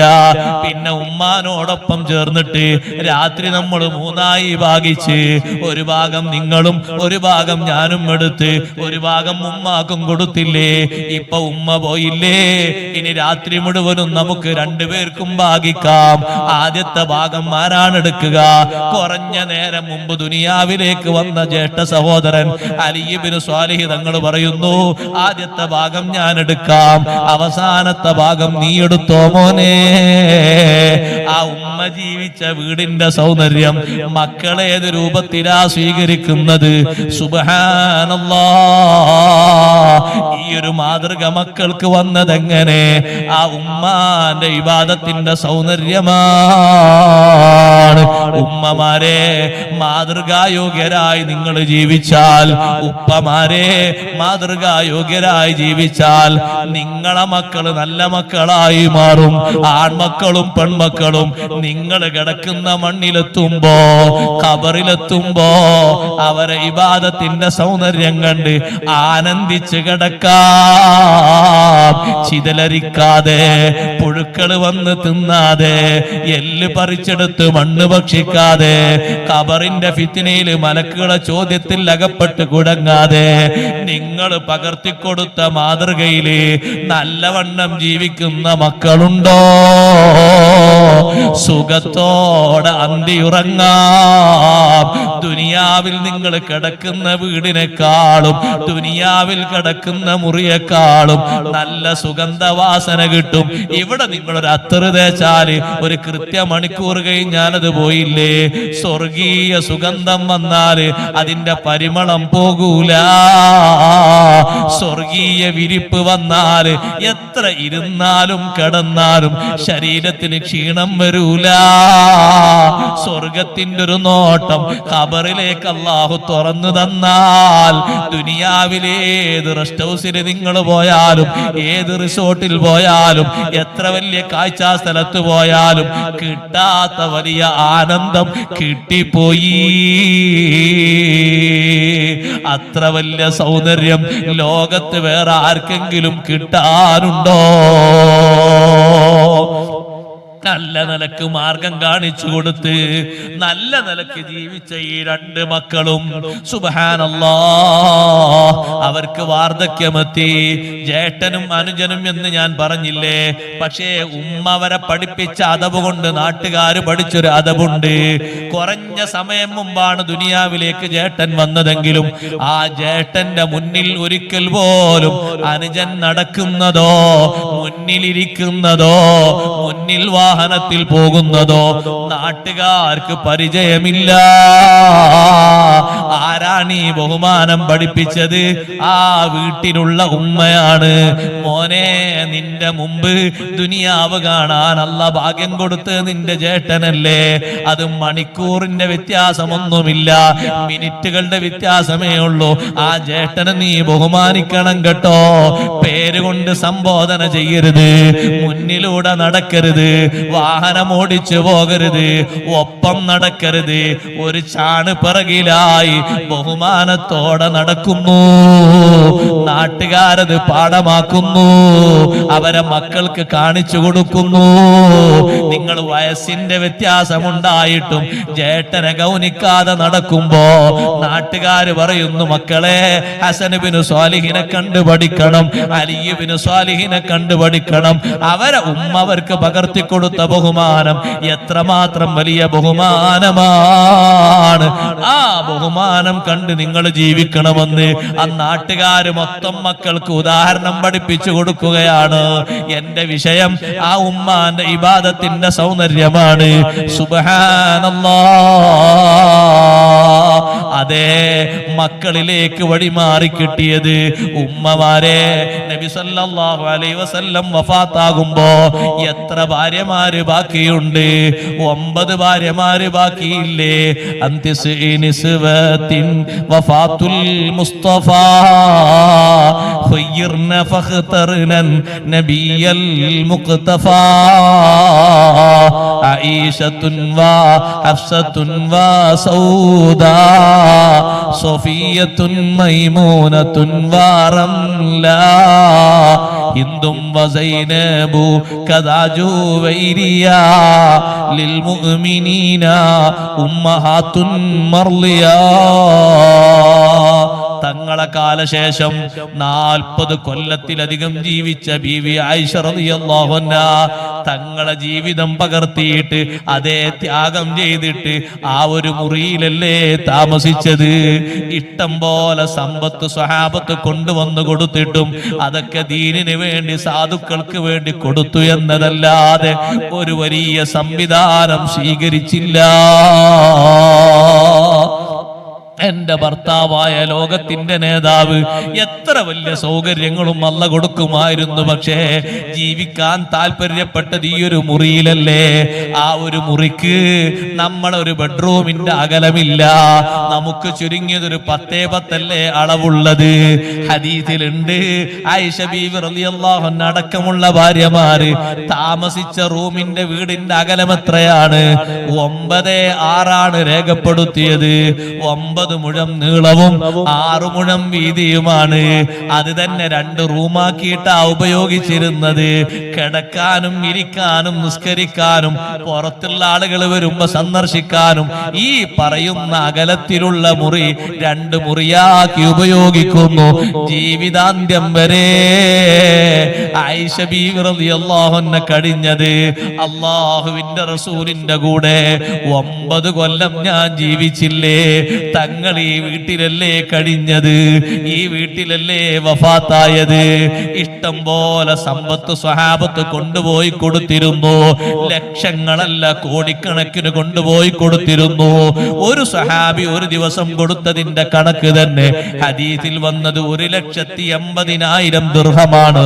ഇന്നത്തെ കണക്കല്ല, അന്നത്തെ കണക്കാണ്. 1300 വർഷങ്ങൾക്കപ്പുറമുള്ള കണക്കാണ്. സുബ്ഹാനല്ലാഹ്. അതിന്ന് മൂല്യം കണക്ക് കൂട്ടുമ്പോ എത്രയാ കണക്ക് കൂട്ടേണ്ടത് എന്ന് ചിന്തിച്ചു നോക്കൂ. അതൊക്കെ എന്ത് ചെയ്തു? സാധാരണ കൊടുക്കാറുള്ള ലിസ്റ്റ് ഉണ്ട്. ആ ലിസ്റ്റ് നോക്കിയിട്ട് മദീനയിലും പരിസരത്തുമുള്ള മിസ്കീന്മാർ, കടക്കാര്, ഫഖീറന്മാര്, യാത്രക്കാര്, പാവങ്ങള് അവർക്ക് വിതരണം ചെയ്യുന്നു. ഒരൊറ്റ ദിവസം രാവിലെ വന്നത് വൈകുന്നേരമാകുമ്പോഴേക്ക് കൊടുത്തു തീർന്നുപോയി. അവരെന്തേ അത് സ്വീകരിച്ചത്? നബി സല്ലല്ലാഹു അലൈഹി വസല്ലം തങ്ങളിൽ നിന്ന് പഠിച്ച മാതൃകയാണ്. നമ്മൾ മാതൃക കാണിച്ചു കൊടുക്കുന്ന, ഇസ്ലാമിയായി ജീവിച്ചുകൊണ്ട് നല്ല മാതൃകയിൽ ജീവിക്കുന്ന, വിശുദ്ധി പകർത്തി കൊടുക്കുന്ന ആളുകളായി നമ്മൾ മാറണം. അപ്പോഴേ നമ്മുടെ സമൂഹത്തില് നല്ലവരായ ചെറുപ്പക്കാരും ചെറുപ്പക്കാരികളും വളർന്നു വരൂ. ജീവിക്കാനുള്ള സുഖങ്ങൾ മാത്രം കൊടുത്തു എന്ന് കരുതിയിട്ട് മക്കള് അനുസരിക്കുമെന്നൊരു ബാപ്പയും കരുതരുത്, ഒരുമ്മയും കരുതരുത്. അവരേറ്റവും അനുസരിക്കണോ, സ്നേഹം നൽകണോ, നല്ലവരാകണോ. ജീവിതത്തിന്റെ വിശുദ്ധമായ മാർഗങ്ങള്, ആത്മീയതയിൽ ഊന്നിയ നല്ല ജീവിതം, ഇബാദത്തിൽ കാർക്കശ്യമുള്ള ജീവിതം, ദീനിന്റെ ഖിദ്മയിൽ നല്ല ബോധമുള്ള ജീവിതം, സ്വഭാവങ്ങളിൽ പരിശുദ്ധിയുള്ള ജീവിതം, അതാണ് പകർന്നു കൊടുക്കേണ്ടത്. ചുരുക്കട്ടെ, ഞാൻ എന്റെ ഭാഷണം നിർത്തട്ടെ. ബഹുമാനപ്പെട്ട അലി ഇബ്നു സ്വാലിഹ് റളിയല്ലാഹു അൻഹു ഏകദേശം ജീവിതത്തിന്റെ അവസാനത്തിലേക്ക് നീങ്ങുന്നു. ഹസൻ ഇബ്നു സ്വാലിഹ് തങ്ങളും അലി ഇബ്നു സ്വാലിഹ് തങ്ങളും രണ്ടുപേരും ഒരു വീട്ടിലാണ് താമസിക്കുന്നത്. ഒരു ദിവസം രാത്രി സഹോദരൻ നിസ്കരിക്കുമ്പോ അപ്പുറത്തെ മുറിയിൽ നിന്ന് അലി ഇബ്നു സ്വാലിഹ് തങ്ങൾ പറയുന്നു, അല്പം വെള്ളം കൊണ്ടുവരൂ. സഹോദരൻ ഹസൻ ഇബ്നു സ്വാലിഹ് തങ്ങൾ ഇവിടെ നിസ്കരിക്കുകയാണ്.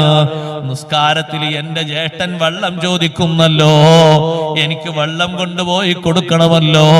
നിസ്കാരം പെട്ടെന്ന് തന്നെ നിർവഹിച്ച് സലാം വീട്ടിയ ഉടനെ ഒരു പാത്രം വെള്ളവുമായി സ്വന്തം ജേട്ടൻ കിടക്കുന്ന മുറിയിലേക്ക് വെള്ളവുമായി ഓടിച്ചെന്നിട്ട്, ഇതാ വെള്ളമെന്ന് പറഞ്ഞപ്പോ ഞാൻ വെള്ളം കുടിച്ചു, എനിക്ക് നല്ല വെള്ളം കിട്ടി.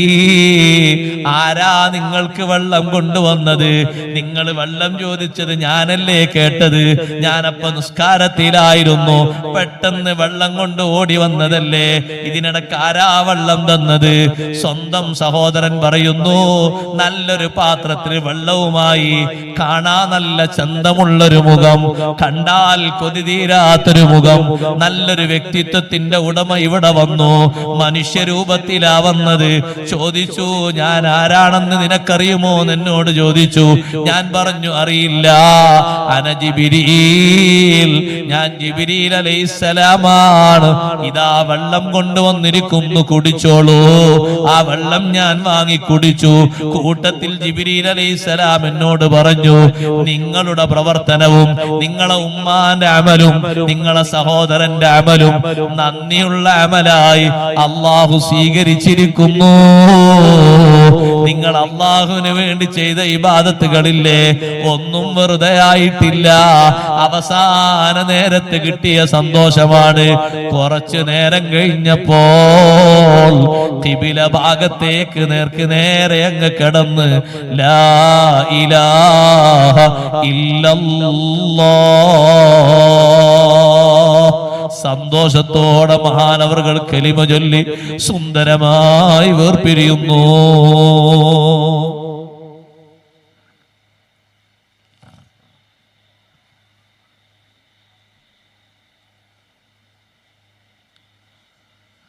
അൽഹംദുലില്ലാഹ് അൽഹംദുലില്ലാഹ്.